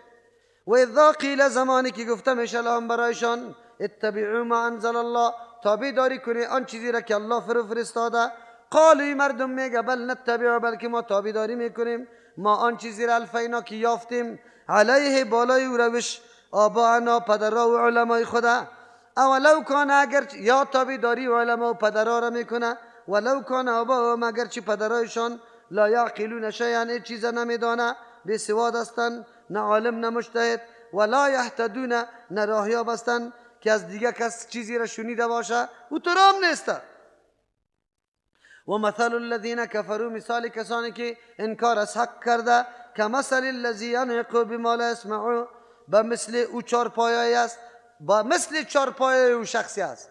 کفار الله متعال مشابه چارپایه میسازه، به مثل چارپایه او شخصی است. ینعق، که آواز میده، بما، به او تو آواز، لا یسمعو، که نمیشنوه مطلب از زوره، امو مال امو چارپایهش، الا دعاء، مگر یک سر و صدا، و نداء، یک آواز واری میشنوه، خلی که نمیفهمه که اصلی مقصد چوپان برای اینمی مال چی است. کفار امو رقم است، حقت، دعوت حقی برش میدی، هیچ سرش کار نمیکنه تا وقتی که زیر نشین نشود در چیش، یعنی یا در قصه ازی نیست که التفات به سوی دعوت بکنه. صم بکمون، یا کر هستن، گنگ هستن، عمیان کور هستن، فهم لا یعقلون، پس یا از عقل و از درایت خود کار نمیگیره. یا ایها الذین آمنوا، کسانی که ایمان آورده، کلوا، بخوری من طیبات ما رزقناکم، از چیزای پاکیزه آن چیزی که ما روزی دادیم شما را، واشکروا لله، شکر گزاری کنی خاص برای الله متعال، ان کنتم ایاه تعبدون، اگر هستی خاص الله متعال شما عبادت میکنی. انما حرم علیکم المیتة، جزی نیست که الله حرام کرده، یقینا پخته حرام کرده بالای شما، المیتة، مرداری را، و دم، خونی روانه، و لحم الخنزیر، گوشت خنزیر، و ما هر آن چیزی که اهل بلند کرده شود، بهی، به او چیز، لغیر الله، آواز به غیر از نام الله، یعنی نظر به نام غیر الله شود. فمن اضطر، کسی که ناچار شود، غیر باغ، در حالی که تجاوز طلب کننده لذت نباشه، ولا عاد، تجاوز کننده از حد نباشه، فلا اثم علیه، نیست گناه بالایش. ان الله غفور رحیم، یقینا الله متعال مهربان ذات، غفور، بخشنده است، خطاهای سابق الله بخشش میکنه، رحیم، رحم کننده است، توفیق عمل، روان شدن برای مستقیم در آینده میده. ان الذين یکتمون ما انزل الله، یقینا کسانی که پنهان میکنن چیزی را که الله فرستاده، من الکتاب، از کتاب، و یشترون به ثمنا قلیلا، میخره توسط اینمی کتاب ما انزل الله ثمنا قلیلا، قیمت ناچیزه. اولئک این مردم ها ما یأکلون نمیخورن فی بطونهم در شکمای خود الا النار بجز از آتش، ولا یکلمهم الله سخن نمیگه امرش الله متعال یوم القیامت در روز قیامت، ولا یزکیهم او تزکیه پاک نمیکنه یار الله از گناه ها و چیش، به خاطر که ابدی جهنمی است. ولهم عذاب علیم، برای از عذابی دردناک است. اولئک الذین اشتروا الضلالة، این مردم ها کسانی هستند که برگزیدن گمراهی را بالهدى در مقابل هدایت، والعذاب برگزیدن عذاب بالمغفرت در مقابل بخشش. فما اصبرهم علی النار، چقدر صبرمند هستند بالای آتش. این قدر قوت از کجا پیدا کرده که سری آتش هم صبر کرده میتونه. یا ایها الناس کلوا مما فی الارض، انسان ها بخوری آن چیزی که در روی زمین است، حلالا طیبا. بنده ها آمده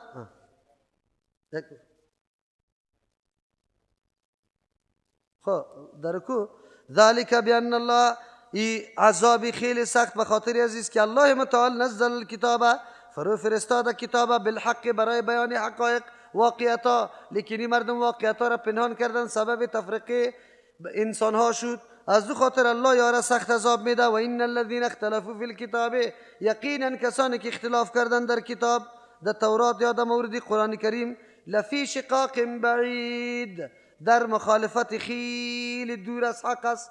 از دو خاطری مردم ها را الله در این حالت رسانده. در اینجا الله متعال امر میکنه کل انسان ها را با چی چیز امر میکنه؟ کلوا مما فی الارض حلالا طیبا، بخوره از آن چیزی که در روی زمین است حلال و طیب.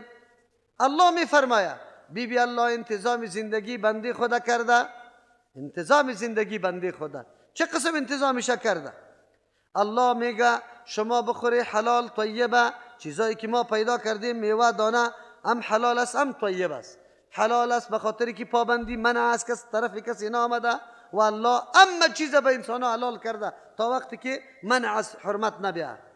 مردم سوال میکنه کلپوره چی رقم است؟ ده حیوان مذبوح و جز از اونم خونی که در وقت ذبح میبره او حرام است، خوردنش حرام است. غدود دیگه مثانه، جاهایی که چیزای مضر قرار داره او از نگاه طب او ممنوع است. لا ضرر ولا ضرار فی الاسلام، نه بری دیگه کس ضرر برسان نه به خود.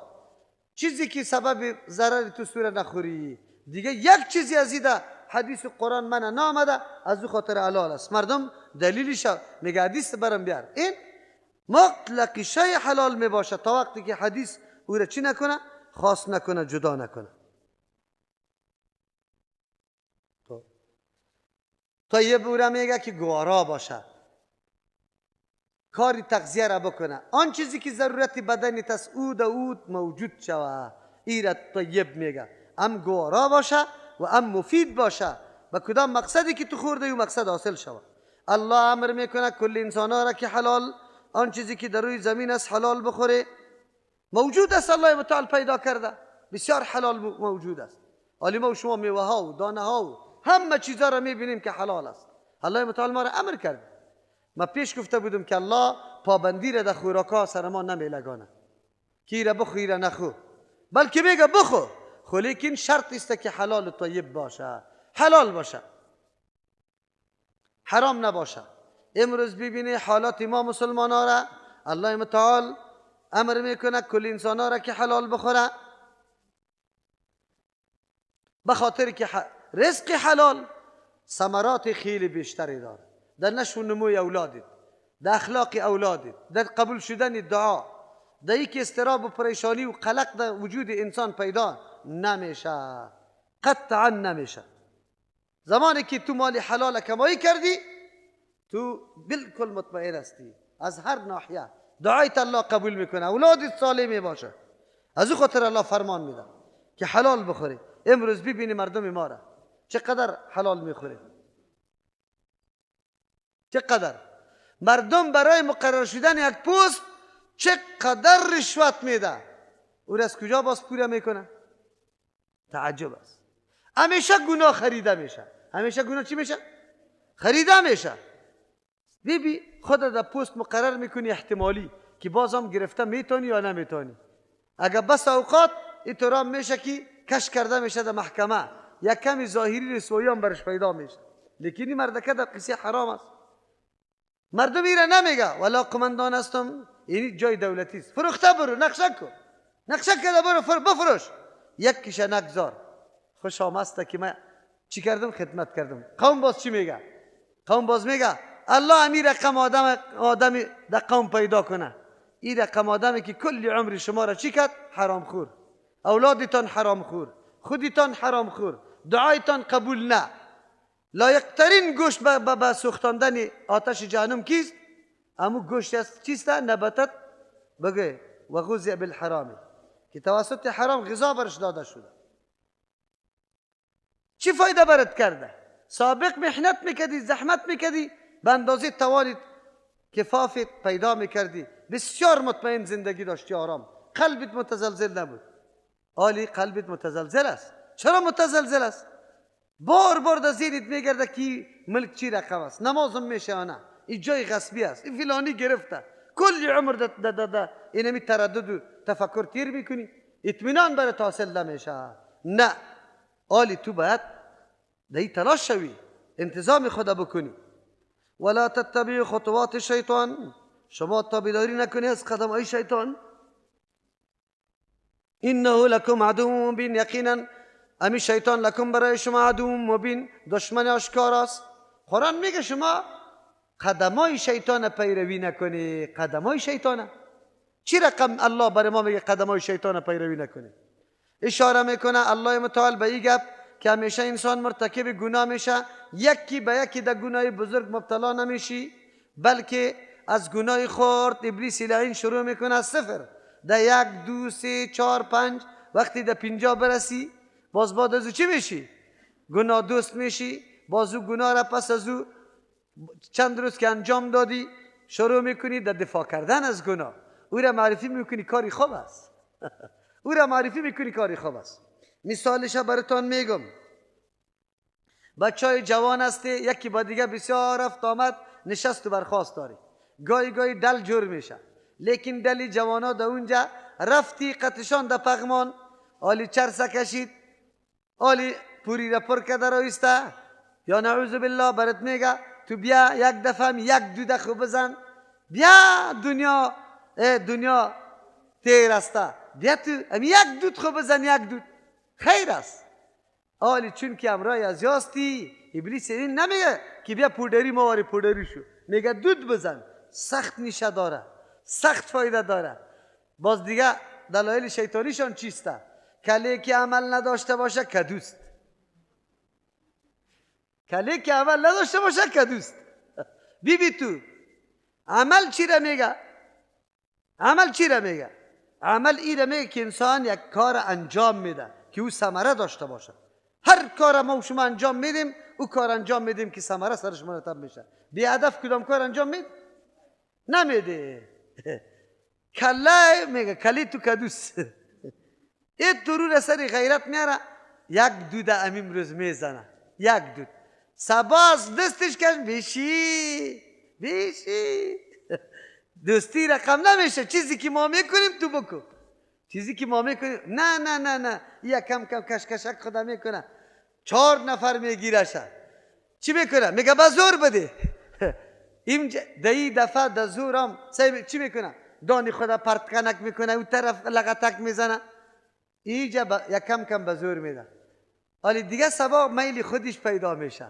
چرا که در وجودش امو مواد جا گرفت، حالی اون مواد تقاضا میکنه که بیا یک چیزی شوه، ولا بیخو شده بیخید نه ولا چی میگه؟ حالی که رفت روزی سوم در اونجا، ولا امروز بسیار پریشان هستم بیخو هستم. ما میفهمیم که دوای تو چیسته.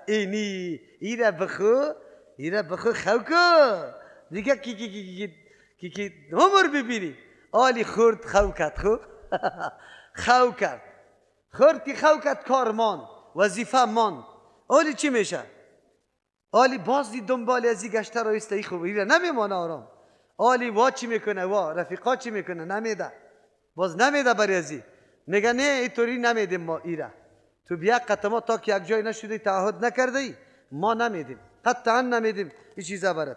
بیچاره که مجبور میسازه که چیستا قطعی یک جای شوه. از کجا شروع کرد؟ از صفر. حالی سیگریتی و پودری شد. با سایکو که چی میگه؟ کوکائین میگه یا هر چیزی که میگه اونو را باز شروع میکنه. با سعی میکنه که زیر پول پلاستیک کار جمع کرده بره و خیر دیگه در اونجا میرسه. قرآن نبی رقم میکنه. چی رقم میکنه؟ تفلکای تانه از اول اجابه را سرش بپوشانی، نیم قوله سرش نپوشانی، خو لباسه از صفر شروع میشه. دختری که امور رقم تربیه میشه وقتی که باز امر به حجاب میکنیم من که امی پوزم بند شوه نفسم قید میشه.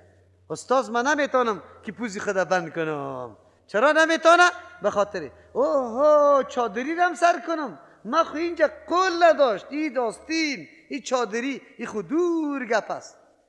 شیطان همیشه از صفر شروع میکنه تا که در یک سرحد سرتان برسه. خود شما خبر داری این قدر مهارت و زرنگی که برای شیطان جنی است، از او قدم مهارت و زرنگی امریکا و دنیای غرب بسیار بیشتر است از شیطان جنی کرد. چی رقم سر ما پیاده میکنه؟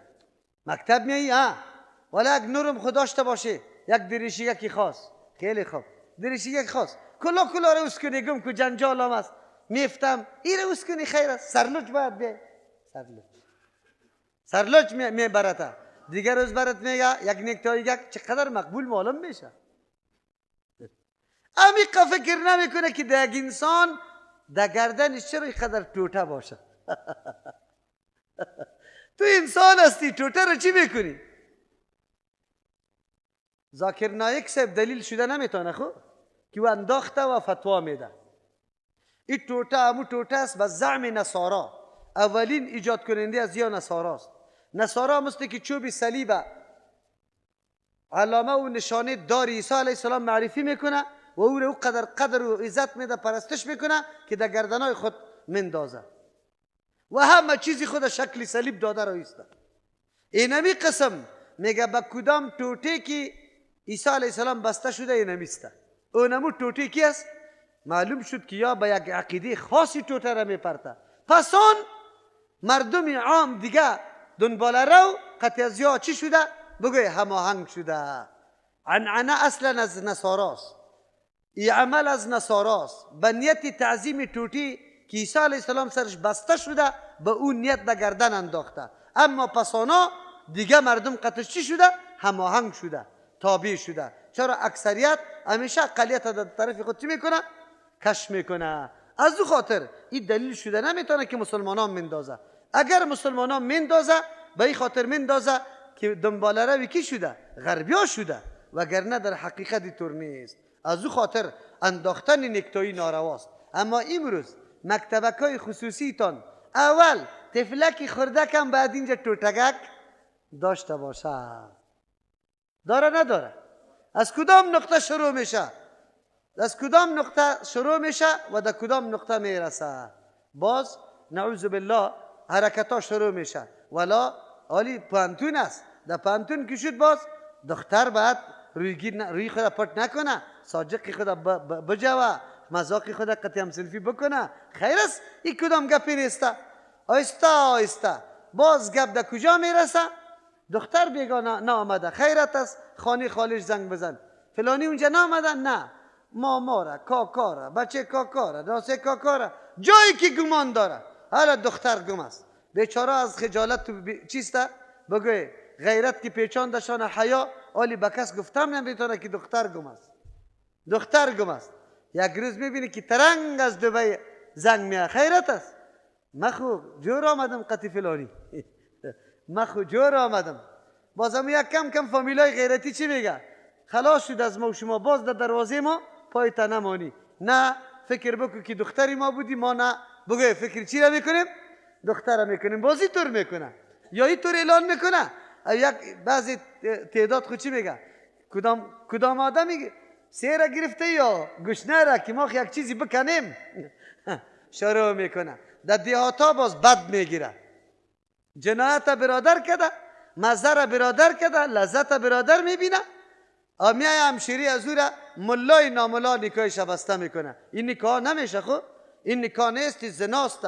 چرا که این در بد دادن قطعا حرام است. این نکاح حرام است. این کاری که میکنه همین ملاها به خاطر 500 روپه نمیگه که این نارواست. در بد او دختر داده رو است و یا است که او خاندان حالی او میگه که فامیلش میه که اینی طور دختری تو اینی طور کرده، بچه من بد کرده، عذری بیار، خمر نفر بیار، گوسفند بیار. باز آخر چی میگه؟ خیر پر تو اینی قدر از هر چیز خرابش میکنه. دخترم چتی برای و بچه پسان پشیمان است که اگه دختری خوب می بود قطعا نمی آمد. خدا نه چند نفری دیگه قطعی جور است. اوه حالی دیگه او دختر میگه که نمیگیرم تا، او میگه که مرا تباه کردی، مرا باید بگیری. این زندگی میمون است، مبارک است؟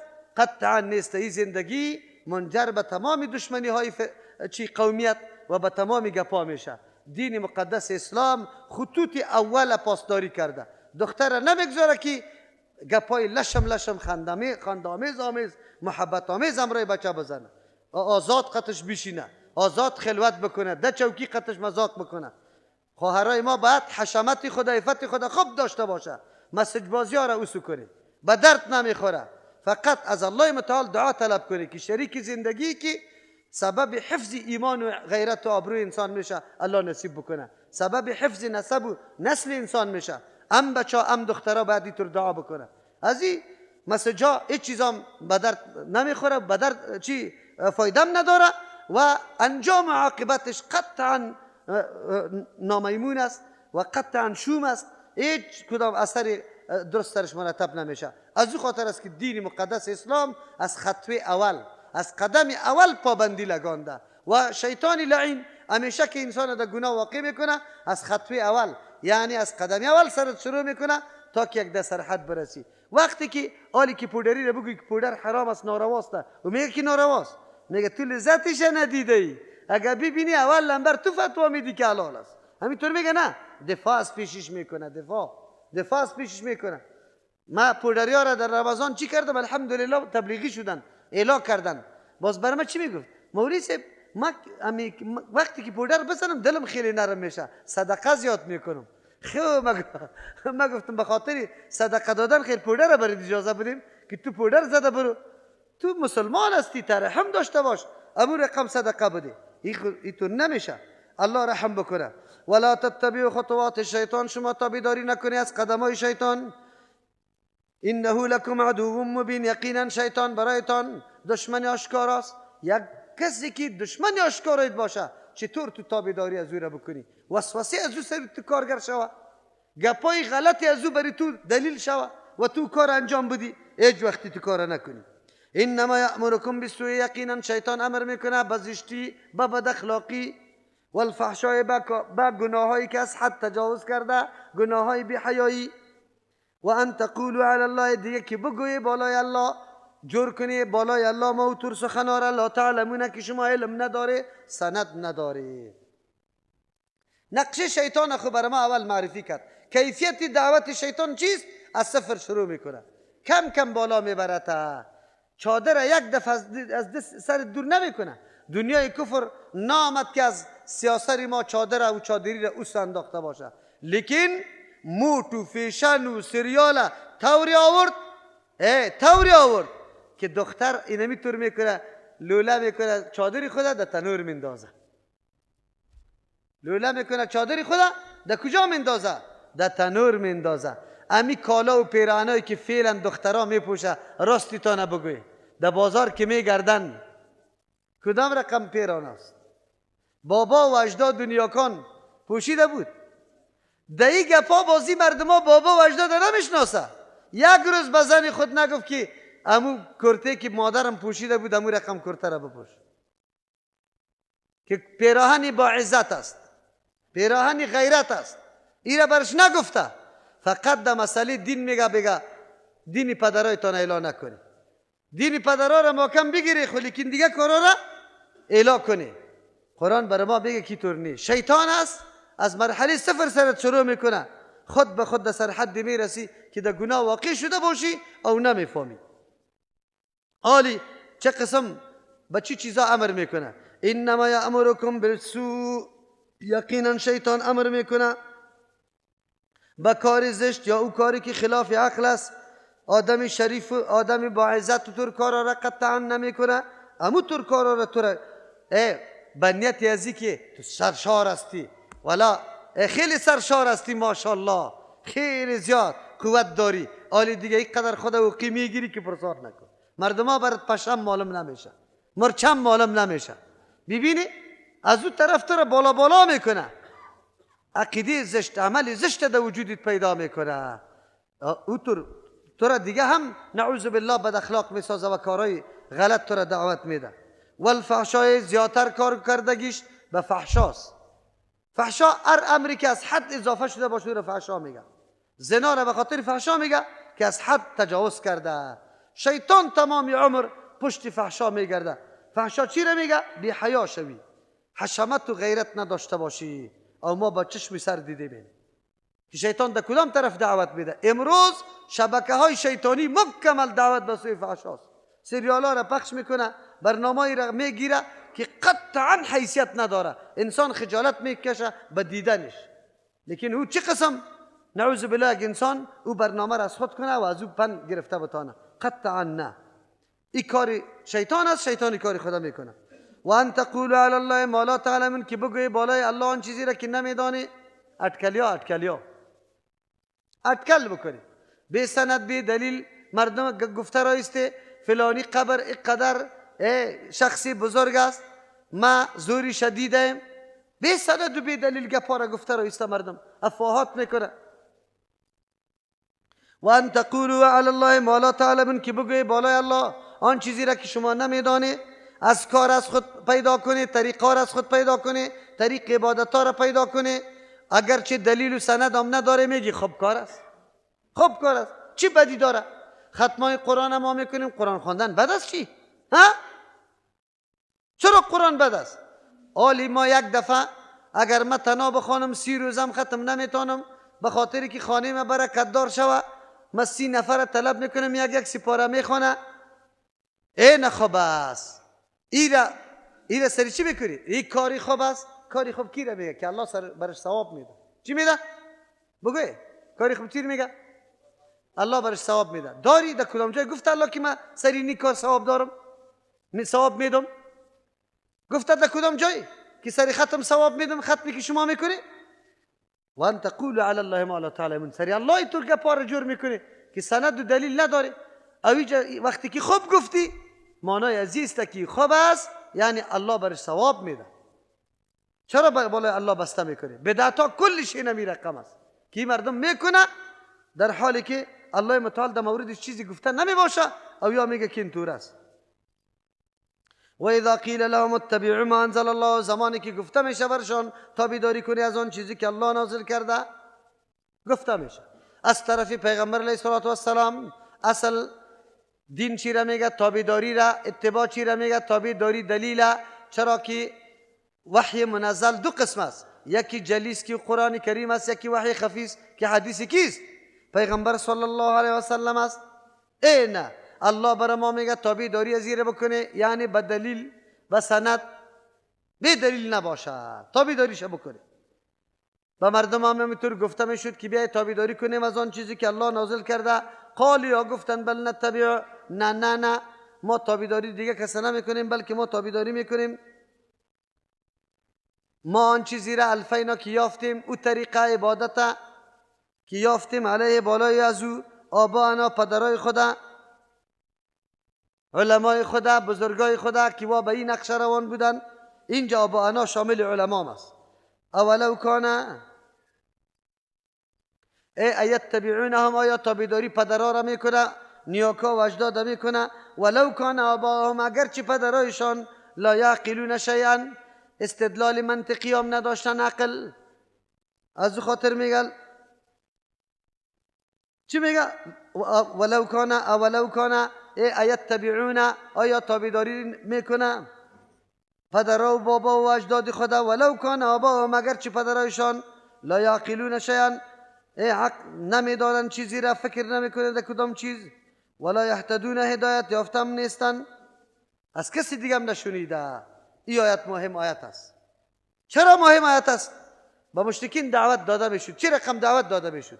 طریقه دعوت الله متعال بر ما بیان میکنه.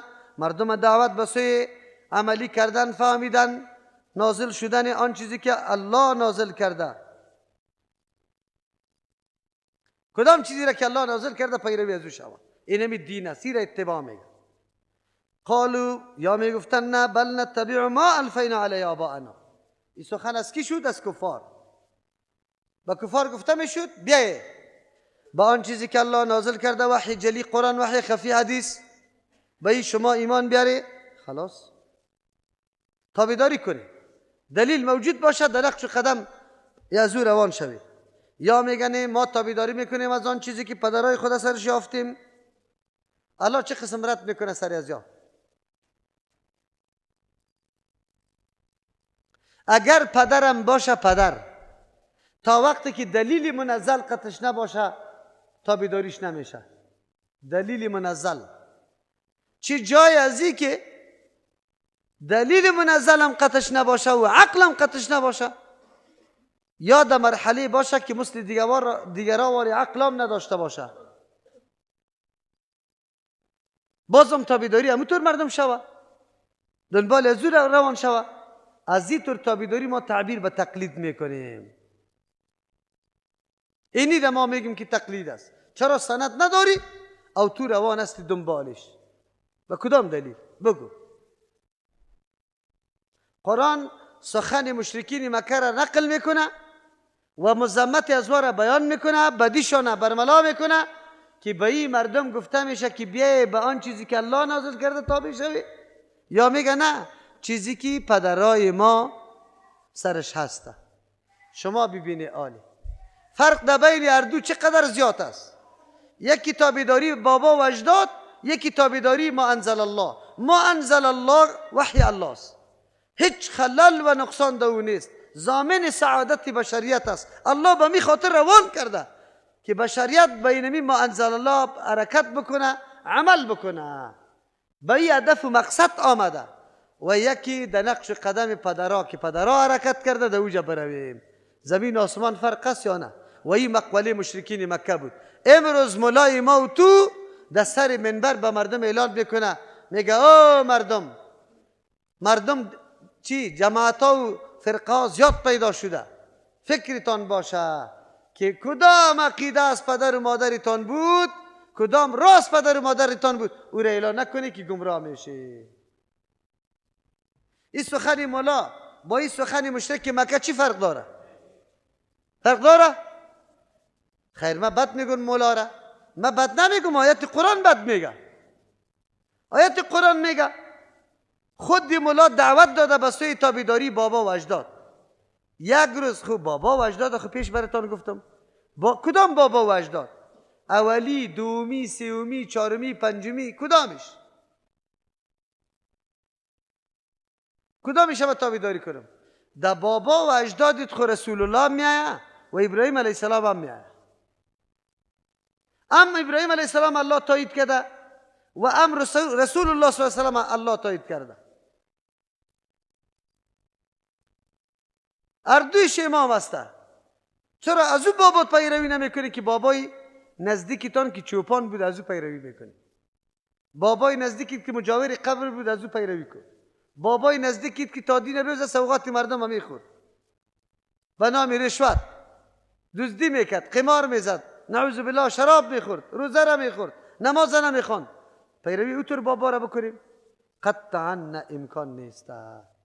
قرآن اینجا بدی و مذمت همین مشرکین بیان میکنه که در مقابل ما انزل الله یا رای پدرها را در پیش گرفته. چطور یا در کامیابی و در فلاح برسه که ما انزل الله را ترک کرده؟ ما به کدام طرف دعوت میدیم؟ ما بگه انزل الله قرآنو، اما دعوت نمیدیم. مامور بهی از جانب کیستیم؟ الله متعال است. الله ما را دعوت داده. اولو کان آباهم لا یعقلون شیئا، اگر چی پدرایشان نمیدانند چیزی را، قوی تفکر خودم نانداخته در کار. ولا یهتدون، راهیاب هم نیستن. این مردم ها راهیاب هم نیستن، عقل هم نداره.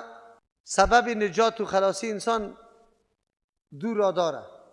یک را تأمل و تحقیق خود انسان که قرآن کریم جا به جا به این موضوع دعوت داده، لعلکم تذکرون، لعلکم تتفکرون، لعلکم تعقلون.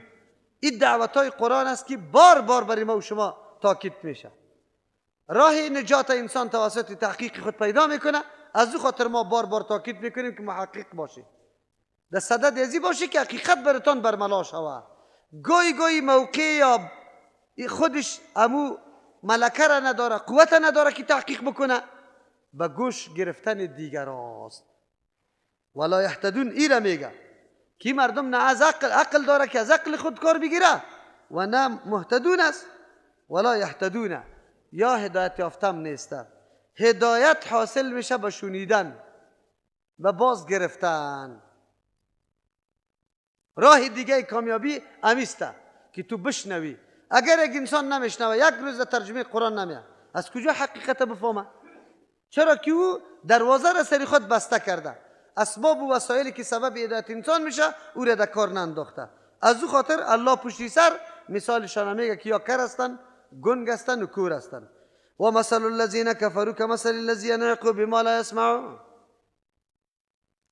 و مثل الذین، الله متعال تشبیه میده امی کفار، تشبیه میده کفار به امرای مسلم والا بزرگ گوسفند واره. داعی را تشبیه میده به مثل چوپان واره.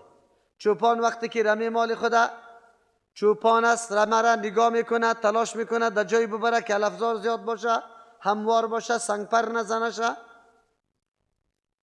گرگ نخوره شه، مالش خیلی خوب بچره، محفوظ و مسئول باشه. این همی قسم.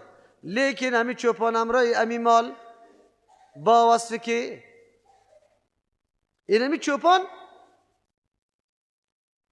امرای این همی مال با وصفی که رعایت مال خدا میکنه، لیکن مال نمیفهمه گپی چوپانه. چای بیا برش میگه چای بیا چی مانا؟ بزو گوسفند نمیفهمه. چای بیا چوپان است که دور بخوره رمه، لیکن خبر نیست که بوسو گوسفند هنوزم دویده رویسته روی بروی اج گیر نمیده تا. چرا؟ به خاطر که بزو گوسفند فقط صدا را میشنوه که غالمغال است، مطلب میفهمه؟ نمیفهمه. الله متعال مشرکین مکه را تمثیل میکنه، صفتش برای ما بیان میکنه مثل چی واری؟ اینمی چوپان واری. داعی پیغمبر علیه السلام است به مثل چوپان است، مشرکین به مثل بز و گوسفند واری است. چی رقم مثل بز و گوسفند است؟ پیغمبر علیه السلام حیثیت چوپان داره. چوپان بسیار دلسوز بالای مرمه و مال خود می باشه، گرگ نخورشه، سنگپر نزنشه، خوب جای خوب بچره، سیر شوه، محفوظ باشه، مسئول باشه. چوپان لحاظ و رعایت گوسفندای خدا میکنه. رسول الله صلی الله علیه و سلم لحاظ قوم خدا میکنه. کسایی که ایره دعوت میده و در نظر گرفته که یا بسیار در منزلت و مرتبه بالا برسه، این مردم نجات پیدا بکنه. نه گرگ بزنه شه، نه سنگپر بزنه شه، نه گوش نشوه، نه توش نشوه، همه چیزای مورد ضرورتشان پوره شوه. اینمی قسم چوپان نیت و اراده داره، رسول الله صلی الله علیه و سلم اراده داره. لیکن کفار و مشرکین به مثل بز و گوسفند است. بز و گوسفند که چوپان صدا میزد فقط فریاد میفهمید، مطلب نمیفهمید. پیغمبر علیه السلام الله متعال میگه که کفار به مثل بز و گوسفند است، فقط سر و صدا غالمغال شرماشوره درک میکنه، لیکن اصلی مطلب نمیفهمه. چرا نمیفهمه؟ به خاطر که وسایل درک سه چیز است: چشم است، گوش است و زبان است. هر سه وسیله را یا چی کرده؟ فلج ساخته. در گوش کر کرده، زبان گم کرده، چشم چی کرده؟ کور کرده. از او خاطر از این تم توقعی چی را نداشت؟ بگه تم توقعی راهیابی از یار نداشته باش. تسلی به پیغمبر علیه السلام میده، لیکن در اینجا باز مذمت مشرکین بیان میشه که ای مردم، برابری حیوانات یعنی بز و گوسفند هم نبوده. بز و گوسفند دمو حالت هم دمو سر و صدام گاهی گپی چوپانی خدا چی میکنه؟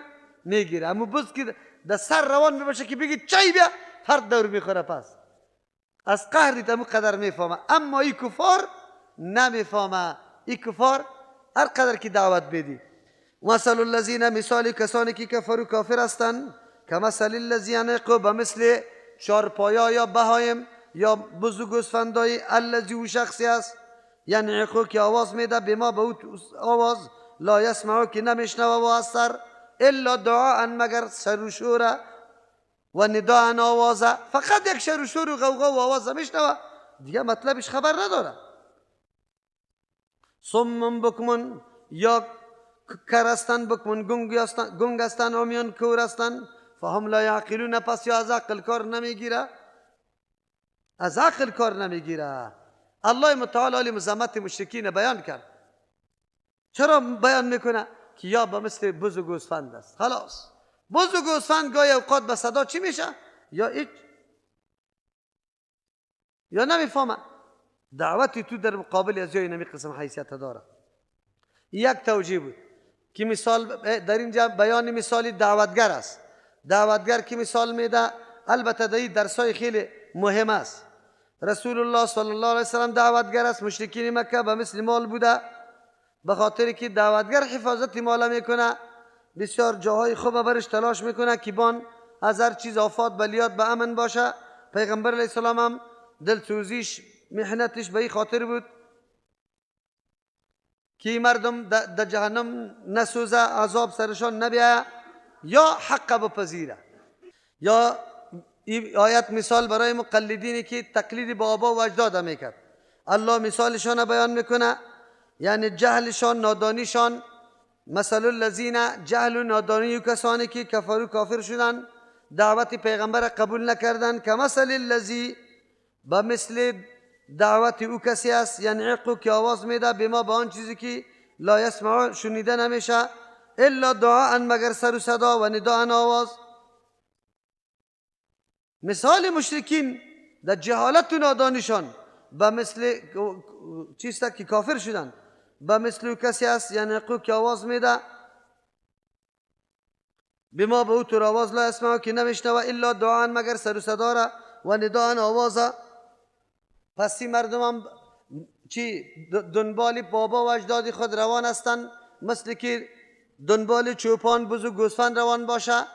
بز و گوسفند نمیفهمه حقیقت امر چوپان درک کرده نمیتونه. این مردم هم حقیقت امید پیروی بابا و اجداد خود درک نکرده که یا را در سوی هلاکت برده یا در سوی چی نجات میبره، یا به مثل مالواری است. چوپان یا را دور داده یا هم قسمه است، آبا و اجداد خودم حیثیت چوپان داده، خلاص مطابق میلی از او حرکت کرده و گشت و گذار کرده، در حالی که حقیقت نمیدانه که چرا ما گشت و گذار کردیم. در اینجا چرا اینطور شدن؟ صم بکم عمیان فهم لا یعقلون، یا کر هستن، گنگ هستن، کور هستن، پس یا از عقل کار نمیگیره، یا خود مردم های جور هستن.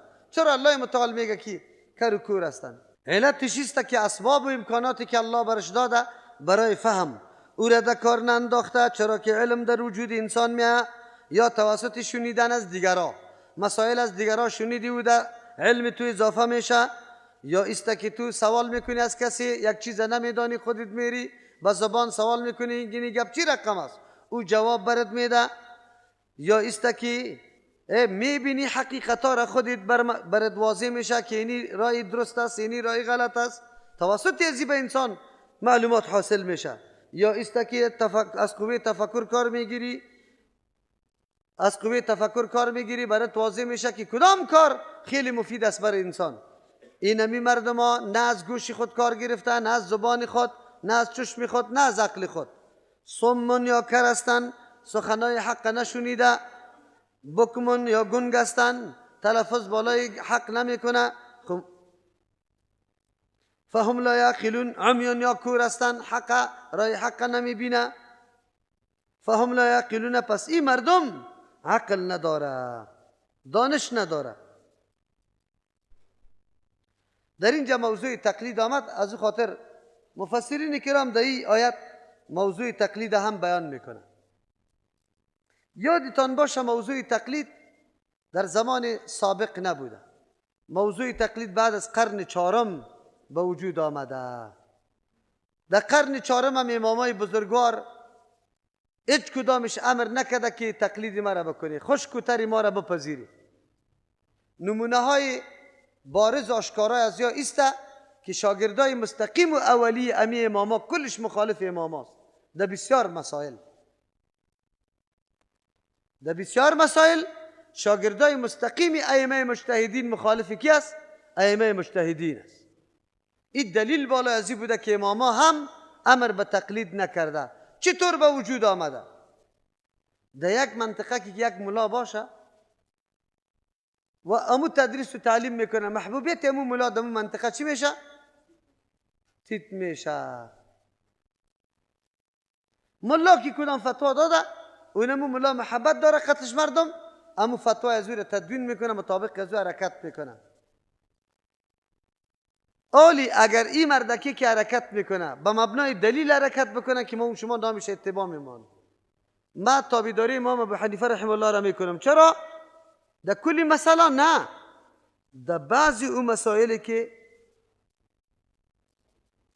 دلیل داشته باشه، در بعضی اون مسائلی که اونجا باز ما تابعداریش میکنم، که نداشته بود باز ما تابعداری نمیکنم، بلکه دیگه طرف میرم.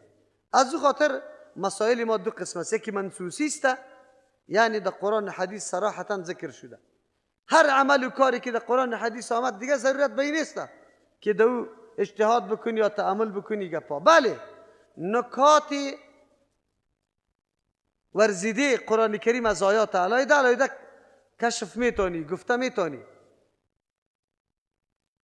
امون نکاته، لیکن تغییر و تبدیل در حکم نص قطعا نمیه.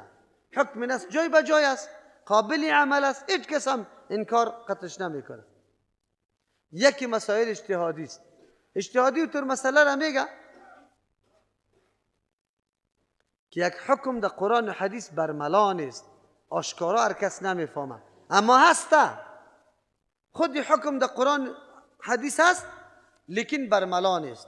اینجا یا مجموعه مردم جمع میشه، یک حکم از احکام تعیین میکنه، اینمی عالم اجتهاد میکنه، یا مجموعه اجتهاد میکنه یا یک نفر. اگر مجموعه اجتهاد میکنه از امی قرآن و حدیث حکم میکشه و به مردم برملا میسازه، ظاهر میسازه، اینی قابل قبول است تا وقتی که خلافش که حق باشه پیدا نشود. اگر خلاف از این حق پیدا شد بازی چی میشه؟ لغو میشه، هیچ چیز سر ثابت نمیشه. از این خاطر ما دو دلیل اثبات داریم، دو دلیل اظهار. دو دلیل اثبات عبارت از چی هست؟ قرآن و حدیث است. او دو دلیل چی است؟ اظهار. او عبارت از اجماع امت و قیاس است. اجماع امت هم یک حکم در نص موجود است، یک حدیث، اما حکم تو میتونی که مقیس و مقیس علیه جور کنی، یعنی علت مشترک از او را پیدا بکنی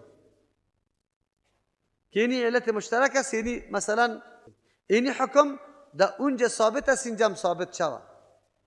اینی را مردم میگه مسئله اجتهادی، لیکن این مسئله اجتهادی تعلق به این داره که